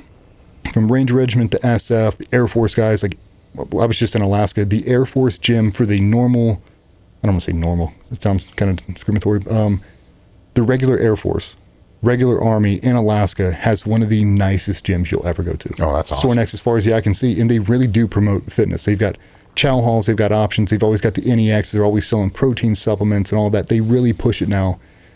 And I'd say the majority of special operations guys are really into the human performance aspect now. You get some guys who just aren't into it. They can perform and they can do whatever they do, but the physical standard is high. Yes. And most guys adopt it as part of the culture, and like, not only am I doing this for job benefit, but it's a recruiting tool too. Yeah. Like, when people see it, they know you give a shit, because you wouldn't look like that. You wouldn't be able to perform the things you can do consistently for that amount of time unless you were just self-motivated. When I look at you and you tell me you're a former SEAL, I'm like, okay, I believe that. If you were some kind of like slumpy, humpy dumpty, I'd be like, oh, okay, must have been a while ago or some shit like that. Yeah. Like, I always say that to guys, like, when people are like, oh, he was a Green Beret. He's like, I never would have thought that. That's not a compliment. No, that's not a compliment at all. Like, you should look at that guy and be like, yeah, that dude looks like he's been doing that for a long time. For sure. Purpose built. Overseas is a different story, because fitness is such a part of NSW and the SEAL team culture. I've definitely been in places where we were scrounging for a long time. Step by step. Go ahead. Germany. Qatar. Mm-hmm. Turkey, maybe. Big bases. Mm-hmm. American bases, allied bases. Mm-hmm. What's the gym scene, food scene like at those places? Good. If there's an American influence, also gyms good. Are good. Yeah. Like, that's right. America, goddammit. I'm so fucking proud. If America has touched it, they have great gyms. I hate to say feel that quote out. Dude, it's the truth. You go to Germany right now, the allied bases, the gyms are fantastic. The chow halls, they might be different, serving doner kebabs or whatever the fuck they're doing, but I mean, that shit is good as fuck. Yeah, they are. The gyms are really good. If the U.S. has touched it, the gyms are really good. I love it. A bunch of Europeans, Italian bases with no American influences. It's different. Like, they have more football culture. I'm kidding. They have a football culture, right? Oh, so it's a lot of running. It's a lot yeah. of speed work. It's not so much heavy lifting. I mean, they do have those guys, but for us, that's one of the very first things we talk about when we go overseas. Where we live and what's the gym like. Okay. So big bases with American presence. They're squared away. All is well. Yeah. What's next as far as the string of types of facilities you can live in to prepare for or be in combat? You got, after major bases, what's like forward operating bases? And what's the scene like there? I guess it varies a lot. It depends on how big they are. Like when we went to Iraq in the early days, Big Baghdad, BIOP, would have monster gyms, dude. But it would take, I mean, we got there in 2004, was the invasion 2003. By the time we got there, it was up and coming. I mean, they had Smith machines. I mean, they had everything. It grew. And then by the time you left, I mean, it's a Gold's gym. Wow. Like, I mean, it's 100,000 square feet. I mean, it's massive because they have to have that many people and they understand the physical importance. You get to these smaller bases, like we occupied one of Saddam's palaces. We had a pool. And the Does only Saddam had a good gym, or I don't think he trained it. No, yeah, gym. But we stole squat racks, we stole dip bars. It'd be scalable dumbbells, you know, randoms up to 70s, and one flat bench you could convert to an incline, and it's basically all you had for 6 months. That's decent. Yeah, I mean, good enough, dude. Like, really good at pull-ups. We're doing all of that because you're going out every single night. The physical taxation, so you're in kind of like this modified deload for the whole kind of time. You're just trying to maintain maintenance phase. And then depending on where you go, some days you don't want to go hard. Of course. Like you get up in Afghanistan, 12,000 feet, and you have done a crazy leg workout. I mean, there's multiple people that have fallen out. Like, you can't make it. You have to be rested and recovered, and you never really know when that's going to pop. Sure. It's like you get this target, and he goes, and you look at it, and you're like, based off winds, based off the moon, this is where we're going to land. That's where we're going. You're like, oh, my God. Why did I do all those lunges? Why did I do all those fucking lunges? And then how is the nutrition scene in places like that? It depends. If you are attached to a base that might have a 3-letter agency kind of spill over to it, really good. What's a 3-letter agency? If you were talking about the agency, you're talking about some intel agencies out there. They bring private chefs with them. And hell yeah. Really good. Like really, really good. Omelets made to order, fresh rice all the time, lean proteins, filet mignon. I mean, like nice, like really good stuff. And you get in some places where you're eating stir fry 5 days a week because you can't stomach anything else. Mm-hmm. Like you're eating 10 hard-boiled eggs at every meal just trying to get some protein in you, supplementing with protein shakes. But I mean, we would bring a big 1660, been to Home Depot and seen the big Rolly Stanley cases. Mm-hmm. We'd fill that entire thing up with nothing but protein powder, creatine, NO Explode, and you would just bring that on deployment with you. And that's what you would supplement. So if you had to go out, say you were going to be pushed out for 2 weeks out in the middle of nowhere, living out of like a modified tent, no AC, just sucking it, you'd bring a jug of protein with you. Shake up bottles of water, just get something in you. Yeah. Supplement like that. And sometimes there's no fitness to do. So we mark out 100 yards and like, I'm going to do 300 yards of lunges. I'm just going to do deck a card, push up, pull up, pyramid, sit-ups. Something to maintain a physical presence just so you don't atrophy. And that's a lot for the mental spirit too. Sure, of course. Being connected, like I can ground you. We had an old guy that he grew up with my father, and he always carried a comb in his back pocket. Vietnam dude. He's like, no matter how bad it is, no matter how bad you are, no matter how physically taxed you are, if I pull out that comb and I comb my hair, I comb my mustache, I represent myself, he's like, I'm good. And it's funny because I've seen a bunch of dudes in UFC doing that. Getting their hair out of their face, reorganizing, like prep powdered up, like, okay, you're ready to go. So that little bit of re-energizing. Yeah. I used to carry one in my back pocket. That's a bit of self-care. So exercise and nutrition as a method of self-care, yeah. Real far downrange. In the mental health aspect, it's the one thing you can always connect back to. Like when I've lost sight of everything else, I can reconnect my physical vessel through physical exertion. Yeah. Nobody's making me do this. I'm doing it right now because I want to do it. I'm trying to realign my focus with myself. And I do it through physical pushing. What is the single worst food/training setup you've ever seen? Has it just been down to MREs ever? Oh, yeah. Okay. Yep. Down to MREs, no gym, single kettlebell. Single what? Single kettlebell. Oh, shit. Yeah. Who got the kettlebell over there? That's really heroic. We had a dude who brought it with him. That's awesome. He was one of those dragon door dudes with Pavel back in the day, and he brought out, I think, an 80-pound kettlebell, and that was the only thing we had. Living out in tents, eating MREs 3 times a day, just that's all you have. And we did that for, 3 weeks, 4 weeks. 3 weeks, 4 weeks. Yep. Doable, but not ultra fun. Well, I mean, like if you look at the guys, the initial push through Fallujah, the Marines back in the day, there's no fitness. There's nothing but MREs for months, dude. Yeah. And until you build that base up, until it's secure enough to bring in tractor trailers full of gym equipment and HESCO walls. Like, there's no fitness. There's no gym if you're getting shelled regularly. Exactly. Right. You got to build it all up. But the U.S. does a really good job of buying some high-end gym equipment, which I am so thankful for. It's amazing to hear. Or if you walk into the Neil Roberts gym in Kandahar or in Bagram, that gym will rival any gym in the country. God damn. I mean, you walk in, you're like, dude, there's not a single thing you need in here. Dumbbells up to 150. I mean, like, all the way. They have everything. Scott, plan the trip, Afghanistan gym tour. You'll have to get you in there. I know a guy. Excellent. For folks currently watching this involved in special ops, or just soldiers just going on deployment again, going down range, can you give some tips for how to stay on top of as much nutrition and fitness and recovery as possible, given the highly imperfect circumstances they're dealing with? I tell everybody, get into a routine that mirrors your home routine as fast as humanly possible. So if you're one of those guys who wakes up in the morning, you immediately train. I do the exact same thing when I get overseas. We usually sleep 24 hours to try to get on whatever your rhythm cycle is going to be. What the hell? And I mean that by you don't leave. Like, if I land and it's, say we fly from Virginia Beach, we stop in Germany, we land in Afghanistan, and it's 9 o'clock in the morning. In my real time, we'd typically be sleeping until 5 p.m. and then we'd all wake up. You just stay up that entire time until the following day. So now you're up for 36 hours, whatever it is. Now I go to bed at 5. Now I'm on a full cycle. Got it. It's like, well, if I know I'm going to wake up at 5, now I'm going to wake up at 3:30. I'm going to lift. I'm going to go eat. Then I wake up officially because everybody else is asleep unless they're training. I'll go get my fitness, get a shower. Then I walk in for the brief, and then my full day starts. Instead of waking up at 5 a.m., now I'm waking up at 3 p.m. I sleep the time in between. If you get on that rhythm, you can massage it a little bit left and right, and then you figure out your sleep optimization. And that might be, you do a really long push through the night. Instead of going to bed at 5 a.m., you've now pushed until noon. Still got in reserve. Now what do you do? Yeah. Maybe that's a rest day. Instead of just getting 3 hours sleep, waking up my typical 3 p.m., I'm just going to sleep through this entire thing because I'm so tired. The physical exertion, my cortisol levels are through the roof. Like, I'm already having to take drugs to fall asleep. I don't want to have to do that. Sleep when you have to sleep, but don't sacrifice all of your physical component. I feel like a lot of guys do that. They're like, I'm just so tired, I can't do it. Well, there's a difference between trying to rest yourself and then just completely abandoning your routine.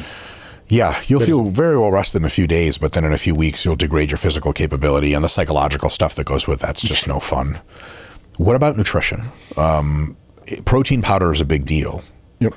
Protein powder is a big deal. They typically always have white rice. I haven't been to a chow hall right now that doesn't have even packets of tuna.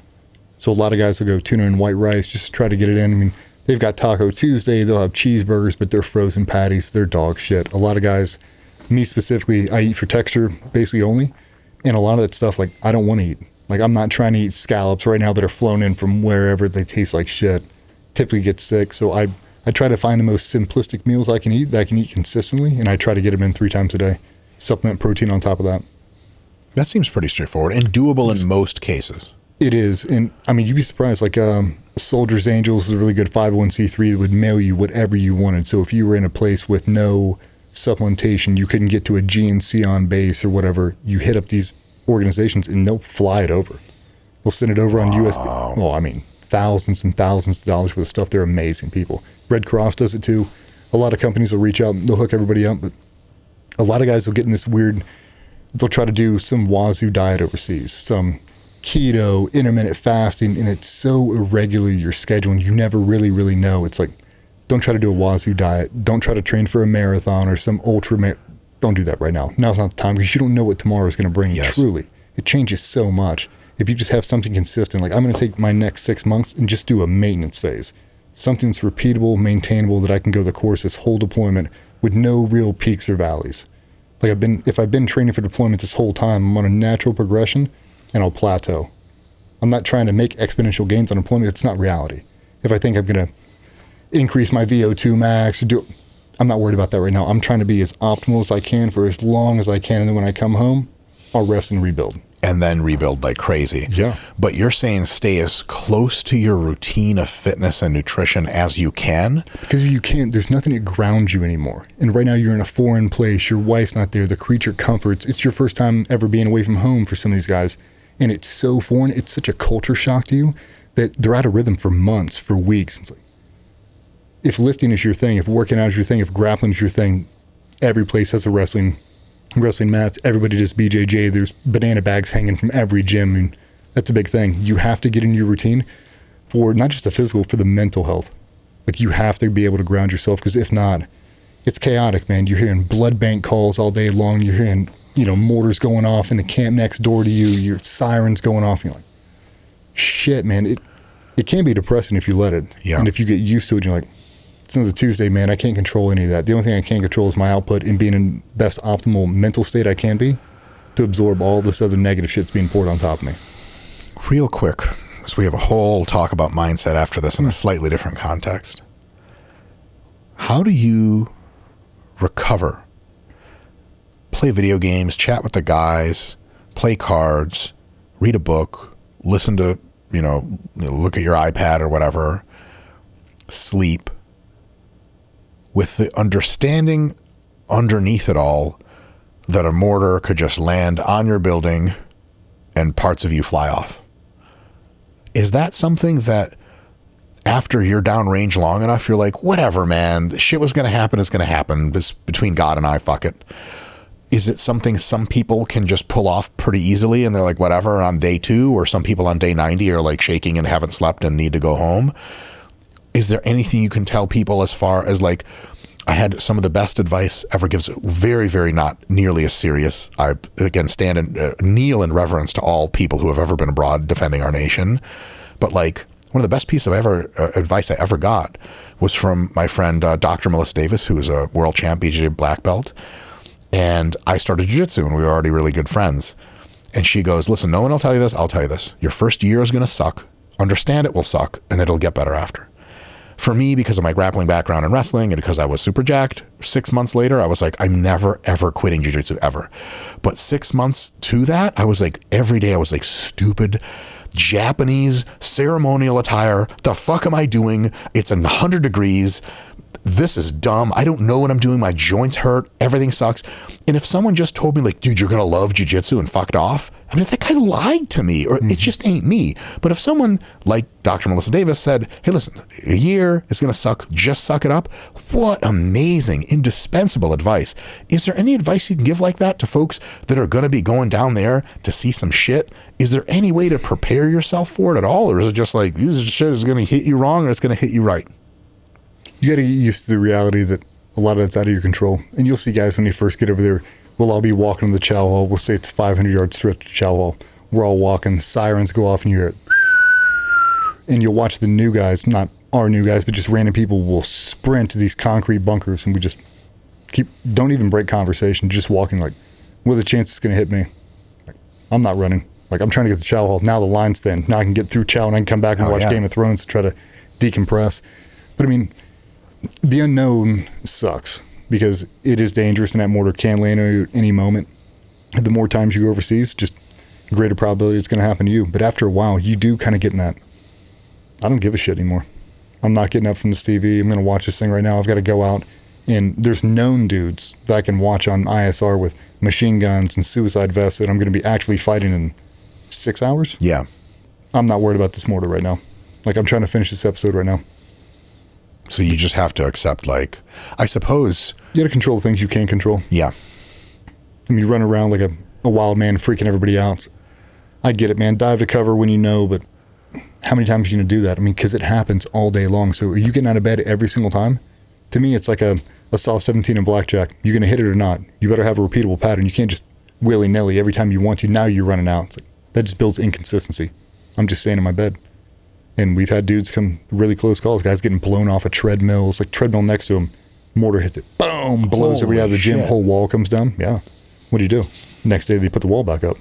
Order a new treadmill. Hit the treadmill on. Same thing. Can't change it too much. And it sucks, man, especially for the guys that have never been there before. Just everybody else on this entire base, the cooks, the civilians, the guys who run the generator, they're under the exact same threat you are. We're all in it together. So just get used to that. And most people aren't ducking when the mortars come. They're not after a while. They get used to it and they're like, this base is so big, they don't know where they're lobbing them right now, where the chance it's going to hit little old me right here. And you just get used to it. And so your advice is, as soon as you can adopt that mentality of like, I signed up for this, This is how it works. If I'm freaking out all the time, I'm no good to my team. I'm no good to myself. So when it's chill time and shit is kind of happening I don't know about, I just keep doing what I do. I mean, calm breeds calm. And if the entire group is calm, they're not spreading up. I'm damn sure not about to be the one guy like, everybody get excited. Fellas, anyone? Yeah. No, dude. Just be nice and chill. Damn. Calm breeds calm.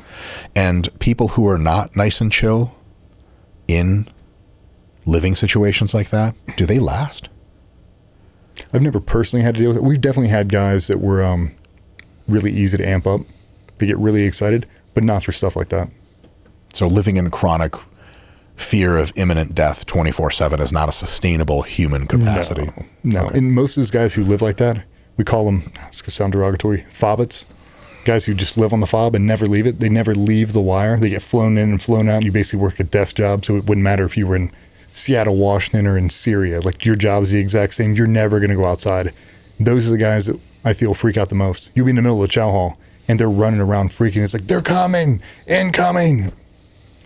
Yeah, brother, getting a Denver omelet. You know what I mean? Like, Sure. I'm not worried about that. Like, I don't even know why you're sweating that thing. If it comes in here and hits us all right now, Sure. what are you going to do? And I suppose the thing is, somebody could say, well, yeah, but they're just thinking, and they're smarter than the rest of you guys, and they're just trying to get safe and increase the marginal probability of safety. But I guess what they're not calculating into that is the guaranteed, not probability, but guarantee of insane accumulated mental and physical fatigue from having to do that shit all the time and live at that high cortisol stress level.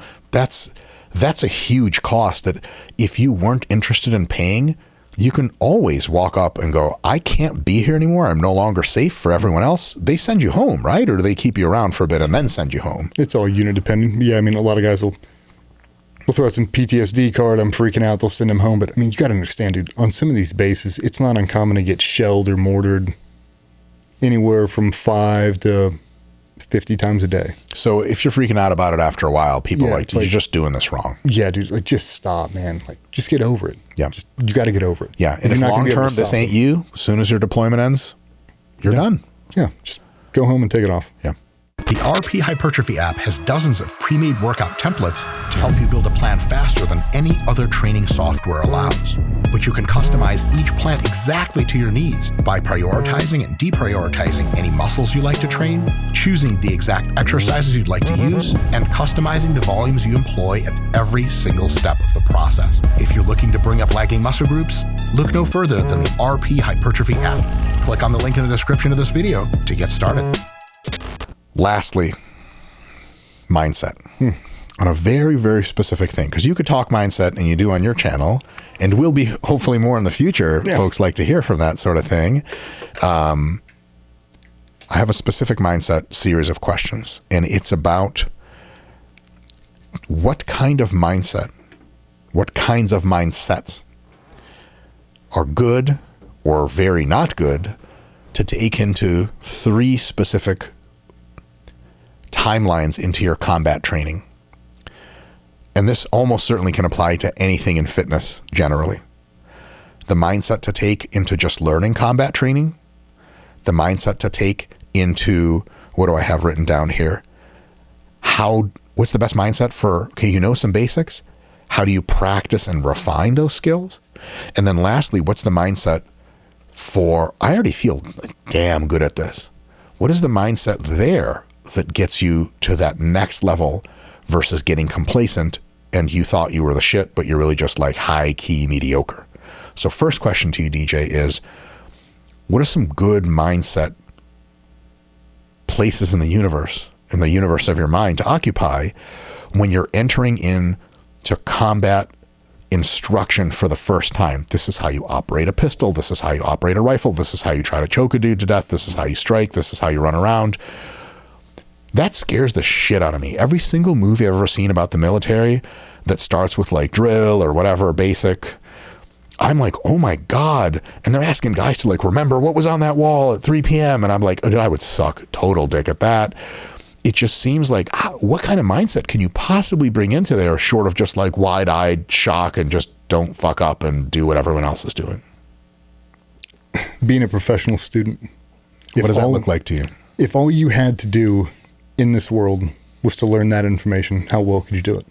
There's no Nothing else drawing bandwidth. No wives, no kids, no mortgage, none of that. If you just had to sit down and retain all this information in a digestible format, how well could you do it?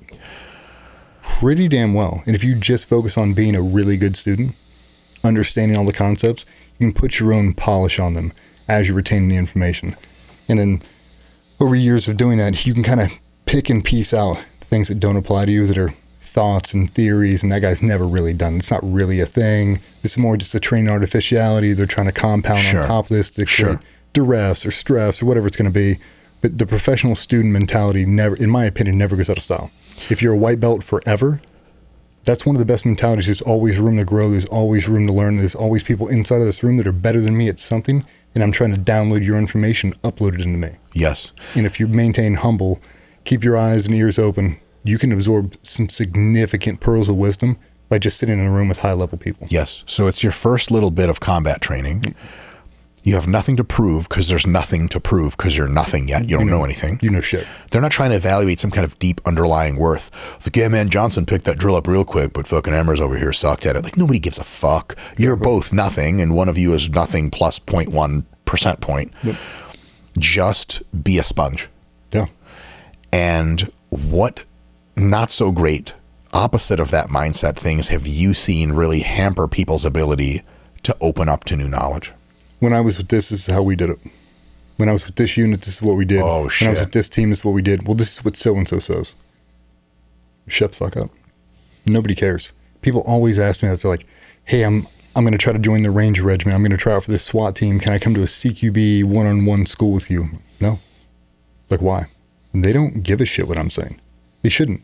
Whatever they do, they're going to teach you the exact way they want to do it. And once you understand exactly what they want, we can polish from there. But the initial install, that is on them.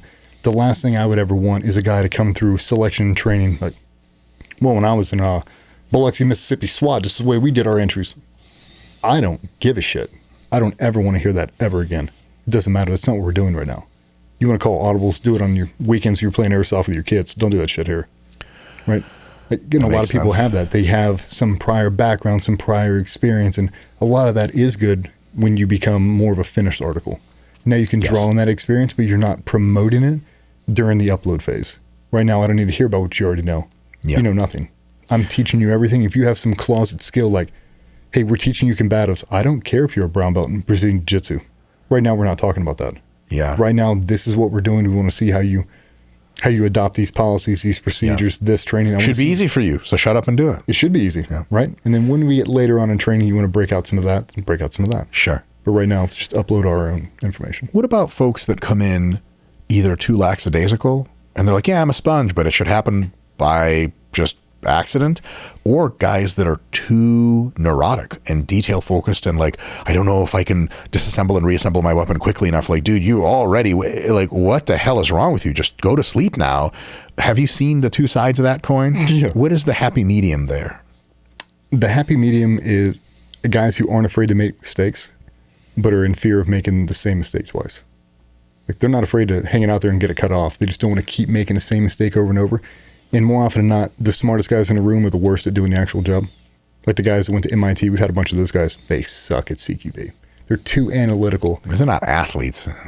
No, but they're so smart that they're processing so much information except for the alligator closest to the boat. Mm-hmm. Right now, they look out and they see all of these threats. And math problems are going off in their head, and it's like, I just need for you to move. Just take a step. Let it naturally unfold. Like right now, you're too intelligent and you're making this complex problem so much more complicated than it needs to be. And we see that with everybody else. People that are so analytical, they can't overlay the reality on top of it. Like all you see is black and white. Yes. So try to understand the real scope of the problem in front of you that's being presented to you in training. Understand that that's the whole scope. Execute against that problem set as well as you can. It's okay to make mistakes, learn from them. But don't try to predict second and third and fourth order problems and get super extra credit. That's something you'll be able to do when you're a fucking legit merc. And then you'll be like, oh, okay, I know all this front to back. But don't try to like over stress your cognitive mechanisms when you're first learning something. Be attentive. Don't be lackadaisical. But don't try to be like, oh, I can figure out 2 steps ahead here and really impress the instructor. Like, he doesn't really want to be super impressed. He just wants you to do this thing well now. And then he'll progress you to the next thing. You get a lot of people try to jump the progression. Yes. See in skydiving a shit ton. Like, well, if I've got the money, I can buy fancy parachutes and I can do this and I can do that. You're skipping a progression, man. And the progression is there for your safety. It's for you to learn step by step by step. And not only to retain the information, to build that rock solid foundation to be able to withstand all this pressure and all this duress we're going to put you under, but also it gives you the ability to go back to when you were brand new, encapsulate that information, and then transition it to somebody else. If you've jumped the entire progression, we'll just say that all the shit you learned as a white belt, you just skipped it. And you're like, I just want to see that black belt shit. Right? Like, yeah, we get that every now and again in jiu-jitsu. Yeah, Black belts are just really good at white belt stuff, man. Exactly. But a lot of people don't see it like that. Like, I want to see the secret playbook to where you guys are doing flying arm bars and omoplatas and all this. I want to see that right now. Like, bro, you can't get off the ground. No. Yeah. You can't even pass guard, basic guard. No. Yeah. But they want, because of funding, because of natural athleticism, whatever it is, they want to be able to jump the progression and hit the end state fastest. That's not how you get there. So patience for the process, one step at a time, is a big deal. Being obsessed over forcing yourself to adhere to the progression is, in my opinion, that's the secret sauce. People that want to stay a white belt for 25 years, they progress much, much better, and they become much better instructors. Like, they don't have any ego in it. It's like, I'm a student the entire time. Every class I ever go to, I learn so much more because I'm watching all of these people move through time and space, different body types, different learning procedures, everything. So if you're a student the entire time, I upload so much more information than you do. Yeah. When you're already in the groove and you know some things, and maybe some of that training comes down to you now, it's not just being instructed to you. You're expected to train yourself up by yourself, or the training is a bit more advanced. Maybe you are in the process of special forces development where you get to choose kind of, there's a term for this that no doubt you know, like where you're going to specialize, sort of. What is a really good mindset to bring to that other than just the white belt mindset over again?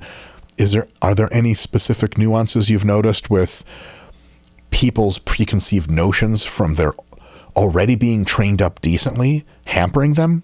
Or what's the best way to get through that intermediate phase of your abilities? You have two things going for you. One is you already feel like you know some shit on your good days. On your bad days, you're like, I don't know anything at all, and these guys expect me to be able to wheel and deal right off day one.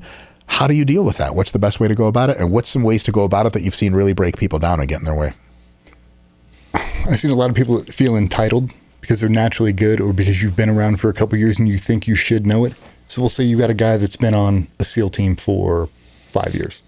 He's right in that middle of the road. He's good. He's not great. He's experienced, but not a super experienced guy. And now he wants to take on a new skill set. We'll say wants to go to sniper school, and he doesn't do well. He's struggling the entire time, and it really fucks with him because he's been naturally good his whole life. He was captain of the wrestling team. He banged the prom queen. He did this. He's had nothing but success his whole life. Made it through buds, one shot, never failed anything his whole life. And now he gets this one spot and he can't pass the 300 Win Mag test over and over and over. He's never had defeat in his whole life.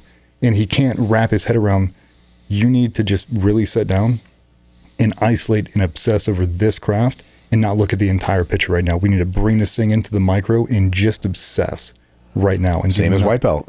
Exactly. Because that's all they know. There is no macro for them. Yeah. You need to zoom in on this one thing right now. If you were a professional and this is your only job, which it is, and you are, like, how much time would you spend on it?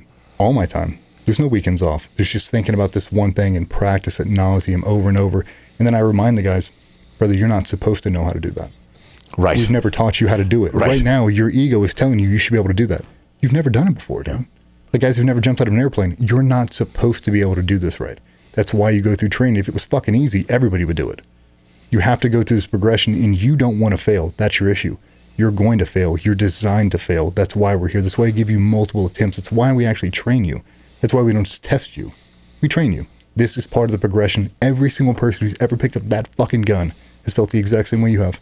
And when you relate it back to them, you're like, everybody? Everybody. Even the best. Everybody. Carlos Hathcock, and anybody you want to name, has been in that exact same position and gone, I don't know why the fuck I can't do this. I can't call win right now. Like, my holds aren't working. Like, God damn it, I'm going to fail this course. Everybody's been there. It's part of the progression. That's why it's hard. That's why it's a selection course. You're not supposed to just walk in, and we talk about that, going through selection, guys who are naturally really, really gifted. In my opinion, and I don't harp on anybody for being a freak athlete. It's impressive by me. But if you've never had any struggle through that entire selection course, it's not really a selection course. It's like you've never really been tested. Yeah. If you grab an Olympic swimmer and you throw him in the buds and he never struggles with anything, is it really a challenge? No. Well, it's dope to be able to do that at a high level, except when 3 of your toes got blown off and you have to drag another buddy through 1,000 meters of dark water. You've never had any adversity. Like, I'm feeling proximities of muscular and cardiac failure incoming that I could just drown. Both of us could die, but I've never had to work through this before because it all came easy. Bad time to have your first difficult moment out there. Yeah. I guess the idea of training to me was always like, make so many insanely difficult, humiliating, debasing, faith-destroying moments for yourself in training that when you're out there in that real shit, you're like, man, I could fucking smoke a cig through all this shit. Exactly. I've already been there before. It's like right now I'm just trying to stacking up micro wins. I'm trying to be as super successful as humanly possible because I'm being tested. I'm coming back through adversity every single time and understanding that you're not supposed to know how to do it. By design. And right now, your ego is what's going to keep you from progressing. Yeah. Just stop and understand. It's hard for a reason, dude. Yeah. Like that 1,000-meter core board shot. It's supposed to be hard. It's supposed to be hard. It's supposed to fuck you up. Yeah, it's not impossible. All these other guys did it. You'll do it too. Just stay with the process. Maybe not on your first try. Yeah. Do not lose motivation right now. It's part of the process. Last series of questions. When you're already good, and then 2 things, you know it, because you are. And everyone around you knows it. Not only are the guys next to you on the teams like, dude, that's that guy, but in the community, in your family, everyone knows you're a fucking merc. What is a not so great mindset to fall into by default if you're that guy? I'm sure you've seen it a handful of or 2 times, maybe with yourself. I've sure shit been in that situation. Show up as a brown belt, everyone's small, you're like, I'd fucking toast everyone here. I'm not going to learn shit. Like, maybe not the greatest thing to do. And then what are the mindsets that even for that person at the very crest of amazing shit allows them to either stay amazing for years to come, or better yet, more often, incrementally become even more amazing? Because amazing, you hit and you're like, I did it. But there are other mountain peaks that when the clouds clear, you can see are higher than yours. How do you get to those? What's the mindset getting me to that shit instead of me being Mr. Amazing and everyone's like, yeah, that guy's cool and all, but he's not moving up in the world anymore? And see, for the first one, we call it believe in your own bullshit. You tell yourself you're the best, other people tell you you're the best, and you start to believe it. Next thing you know, you're sitting on a pedestal. It's like more often than not, you need to kick that thing out from underneath yourself and realize there's always room to grow. There's always room to progress. And even if it's not physically, tactically, emotionally, and spiritually, you got plenty of room to go. Have you motivated everybody else behind you to keep that same pace you've kept for 15 years? Ooh, okay, pause. So now we're talking about if you're really good at your shit, but are you making other people on the team as good as you? Are you a leader? Because you good by yourself is dope and everyone thinks you're awesome and tells stories about you. But what if you're that guy that not only are you dope, but the guys that served along with you are like, dude, that guy taught me so much. That's a bigger difference by far than just one dude with one gun is sweet, but a mortar lands right there and there's no more dude or gun. 5 of your guys, 10 of your guys, you managed to train up close to your level because you're around them so long. Oh my God, that's a force. Yeah, you've created a culture that's going to keep going at long after you're gone, right? And you see it with great teams all the time. We do it with SWAT team guys and special operations dude. You take out their number one dude, like a training scenario, down man. Most teams crumble. And you see the teams that are set up for success, they drag him out, same way if he'd be Charlie 6, they just drag him out of the door. Keep working the problem. They don't give a shit he's dead.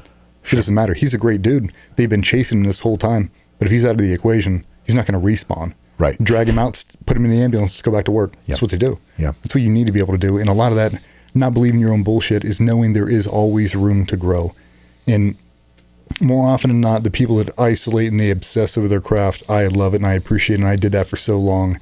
But you see a lot of those guys, because once you hit that level, you typically have a wife, you have a family, you have extra commitments and all of that, and nothing in your life has a great component to it. It's all, how's everything going? You're like, good, great. Fine. How's your home life? Like, it's fine. well, how is it really? You're like, well, really, I'm drinking a bottle of Jack a night. I haven't talked to my wife in 13 days, and she's living in a fucking days in motel. It's really not great, but, well, how's work? It's great. Well, how's it really? Like, I fucking hate my leadership. We haven't done a meaningful op in 6 months, and funding's getting pulled. So, I mean, actually, it's pretty fucking terrible. There's no really work-home balance. Like the guys, as they make that progression, when they want to make those incremental jumps, it's when the family support is behind it. And I talk about the dials and switches. It's so easy to be a 22-year-old kid, be a Navy SEAL, a SWAT team guy, and go, it's the only thing I'm going to do. I'm going to flick on that light switch. I'm going to live this at 100%. And you never toggle it off.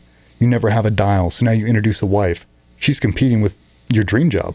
Then you have kids. They're competing bandwidth from your dream job. You start to resent them. Then every time you come home, it's some colossal fight. It's some blow up. And you're like, I can't wait to get the fuck out of here again. You go back to work. Now it's toxic there. Now it's toxic on both ends. If you don't have something, you go, dude, work is shit right now. It's been shit for 6 months, but my relationship with my family has never been better. That'll give you that mental and that emotional reset to give you the bandwidth to go back to stomach through the bad times. You're like, my best friend was my TL for 10 years. And it's like, every day I went to work was bliss. It was harmony. I could have eaten shit sandwiches 3 days a week and never cared. My family life is toxic. Now it's in reverse. Now my family life is baller. I go back into work. Work's not very good. But because my home life is good, I can weather the storm to keep myself in a positive mood, still be uplifting, still be motivational, still be hungry to train, thirsting to become better every single day. That 1% better mentality every single day. I'm showing up with a purpose to get better. To me, that's how you get past that. You have to set up little opportunities to give yourself the bandwidth to be better. And a lot of that is, it's not believing your own bullshit. There's always room to go. Always. Have you ever seen folks in that position at a very high level of operation for whatever it is they do put too much pressure on themselves, or is it typically not enough? Always. Almost always too much. Always too much. What are some tips? This is easy to say. Just chill out. Just relax. But there's two things to say about that. One, it's easy to say and more difficult to do. And the other is you can do it on paper, but not do it in reality. So for example, way less impressive shit than you've ever been through, but my wife and I we're workaholics, straight up. There is no dancing around anymore. And we have a big special event coming up. Well, it's the Mr. Olympia. We're going to be at the Olympia, and we're there for 2 weeks before, 1 week before, 1 week after, tons of collabs. It's insane level of work. You're delirious by the end of it. Usually we get sick. And then I had this opportunity recently where it was okay, so we actually blocked off the week after for a vacation. No work. It's in the company calendar. An opportunity came up. I looked at my wife. She's like, you're a fucking idiot. And I was like, I'm going to do it because I'm not competing in bodybuilding anymore and I have more bandwidth. I knew I was supposed to say no, but God damn it, opportunities come up. It's so hard. The other thing is I'm supposed to be chilling out and watching movies. What am I doing? I'm sitting in front of a movie, but I'm thinking about sports science. And I have ideas for the YouTube channel and for the next book and the next podcast, and I'm writing them down. I'm putting them away and writing them down. I'm relaxing, but I'm not really relaxing.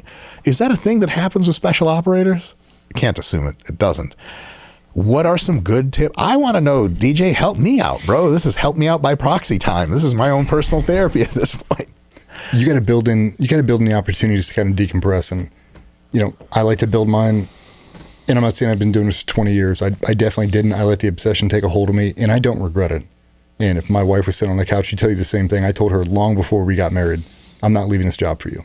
I'm not leaving this job for our kids. I love it too much, and I will not sacrifice 1 ounce of it for you guys. I'm the job first. Exactly. I don't regret it, but there are moments where I could have been better, because if you talk to her about how bad I was towards the end, I was spitting venom all fucking day, dude. Anything that took my conscious thought away from that organization, I resented. Her and the kids included. It's her first day of school, it's I'm not fucking going to that. Bitch, do I have to go to school? Yeah, right, I thought I was done with that shit. Send the kids. There's a bus for that, right? Yeah, you'd self-justify it. And at the end of the day, it's do I regret it? Yeah. But not really. Because I needed to be that good. I needed to be as good as I possibly could to be sitting on this couch. And not get killed. So what I tell dudes now, something I adopted a couple of years ago, is the transitions from one spot to the other to do a natural and normal progression of dialing down. I knew you were going to say the dial. So, dude, I'll leave my house. It's 10 minutes door to door from my house to work. I change everything I'm listening to. The moment I pull out of that house, I change the radio station, whatever I'm listening to. I'm going to the gym. I'm going to do my cold plunge, 20-minute walk, protein shake, a lift, a shower. I'm going to do everything. I'm not thinking about my kids. I'm not thinking about my wife. Don't call me when the kids are getting on the school bus. I just want to say goodbye to you. I'm not answering. Goodbye for what? I'll be, good God. Right? Like, I'm trying to be selfish right now because everybody else is about to draw bandwidth for me. Yes. And in reverse, the moment I walk out of that place at 5:30 and I'm driving home, I power that shit back down. I put my phone on Do Not Disturb and I put on Chris Stapleton, some Ludovico. I put on something. I'm going to change my entire mindset and I start pre-rehearsing conversations that I'm going to have as soon as I walk through the door.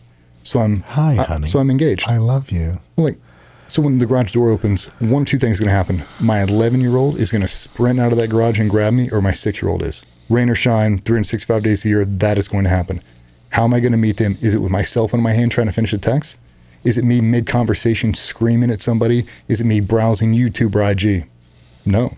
As soon as the garage door goes, that whole thing powers down. I'm going to give you undivided attention. And if that's for 10 minutes, and then I have to get on a work call, I have to do something, I'm trying to make this first impression as good as I possibly can. And really, it resets my whole mindset for going home the rest of the night. It's like, I made that first interaction really good. That's a positive win. Okay. Where's my next kid at? Positive win. Where's my lady at? Hug, eye contact, all of this. Positive win. Okay. If in 45 minutes somebody pings me and I have to take it, at least I gave them that initial block. Like, I am putting forth all of my effort. Yeah, man, I'm trying to do it because I don't want to drag who I am at work. And if I'm in some toxic conversation and I have it the entire way, when that garage door comes open, they're meeting me with that. I'm not talented enough to dial it down real quick. I need minutes to be able to focus on it. So you look at your average cop, average dude, whatever your time is, purpose-built. My whole day is purpose-built to give me the optimal end state. And after 5:30, my optimal end state is a better father and a better husband, 1% better every day. So if I do that, it gives me the bandwidth to where I go back, I can obsess over work. I'm just thinking about this. I'm not thinking about you and ballet fucking recital or Spanish class at 5:30. I don't care about any of that. And I know it sounds fucked up, but I'm not thinking about my family throughout the day. I'm not thinking about it right now. It's not fucked up at all. What the hell? It's also like, if you're thinking about your family, what for? Is that helping them? No, they're not around to absorb your wisdom that you've generated for them. They're not. And also, you're not doing your job well. So, DJ, I really love that. It's very airtight compartment sort of approach. Well, everybody has it. It's in your natural day. It doesn't involve you getting in a cold plunge. You have to buy some piece of equipment. Use the natural transition points. If you worked in fucking Google and you had to work from one side of the building to the other, use that entire walk, put in earbuds, drown everything out, don't be on your cell phone, and walk yourself through what you're about to step into. Is the person I am in this room in 302 the same person I need to be when I get to room 705? No. They need to complete, I have to switch my whole mindset, my whole mentality of thinking before I walk in there. If not, they're going to get both barrels of the dude who's in 305, and they fucking don't want that. No. They don't deserve it. I got to be able to operate dials instead of switches. And for me, that helps. And the other thing I do, I tell everybody, the universal is to be a pro. If you imagine yourself in the middle of Superdome on a lazy Susan spinning around 360, and you're going to represent whatever you are. So if you're a doctor, a lawyer, sports scientist, a bodybuilder, a SWAT team guy, a Navy SEAL, a Delta, whatever it wants to be, one representative of that entire fucking demographic is going to walk on that stage and spin around at 360, 720. You're going to speak, you're going to give a little presentation, and the entire world is going to see what you look like. How you represent, how you carry yourself, your physical vessel, mentally, spiritually, emotionally, how you articulate your speech, your vocal cues, your ocular cues, how you interact with normal people. They're going to get to see one representative to motivate the rest of the earth to be you. Are you that guy that should be on that stage? If not, why not? What can you implement to be the guy who deserves to be on that stage? Is it just how you carry yourself? You could look the part, but you're so toxic. The moment your mouth opens up, no one wants to be around you. Is that the guy I want on my team? Is that the dude I want being the team leader of this? No. Do I want some pacifist? Fuck no. Like, you have to be this hybrid approach that's ever evolving, that never realizes you've hit the finish line. There is no finish line. It goes on for infinity. And if you understand that, about the 10-year mark of doing the thing you're obsessed with, you realize you're never going to be the finished article. And that's how you know you've hit the right thing to be obsessed over, because you don't fucking care. It's the struggle, it's the journey that's made it so much worth it, right? It's like, by the time I hit 10 years in the teams, I realized there's never going to be a rank, a position that's going to be any higher than I am right now. I'm never going to hit a level where I can sit back and cruise and go, that's it. I'm good. Like, I've done it all. I've shot enough rounds, I've jumped enough times, I've dove enough times, done enough missions. Like, there is no getting better than this. That's never a thing. And at that 10-year mark, once you realize that, the hunger, the progression, the obsession is what's going to carry you through the rest of your career. It's like, that's what I love the most. When you get organizations and jobs and careers that drive that into you, it's mesmerizing for me because I see it. Like, that dude is still churning right now, and he knows he's never going to be the finished article. That's what I love about it. It's like, you've never made it. Never. It's one constant state of evolution. I don't have the skill set to end a podcast on a note better than that, DJ. Where can people find you if they want to learn more about what you're doing, contract your company's services to train them up for special ops, the whole deal? Where are you located? Still out of Virginia Beach, Virginia. You can check out gbrsgroup.com, gbrsgroupgear.com. We do tactical nylon. We've got a physical training component we do for tactical athletes, mobility focused. That's on Train Heroic. But yeah, give us a follow on IG, YouTube. We're on all social platforms. I love it, dude. Thank you so much for your time. I feel like I benefited at Grapple It. Hopefully you guys did as well. And hopefully we'll see you again. Dude, I'm so stoked to be here. Thank you so much for having me. Our pleasure. It's been an honor.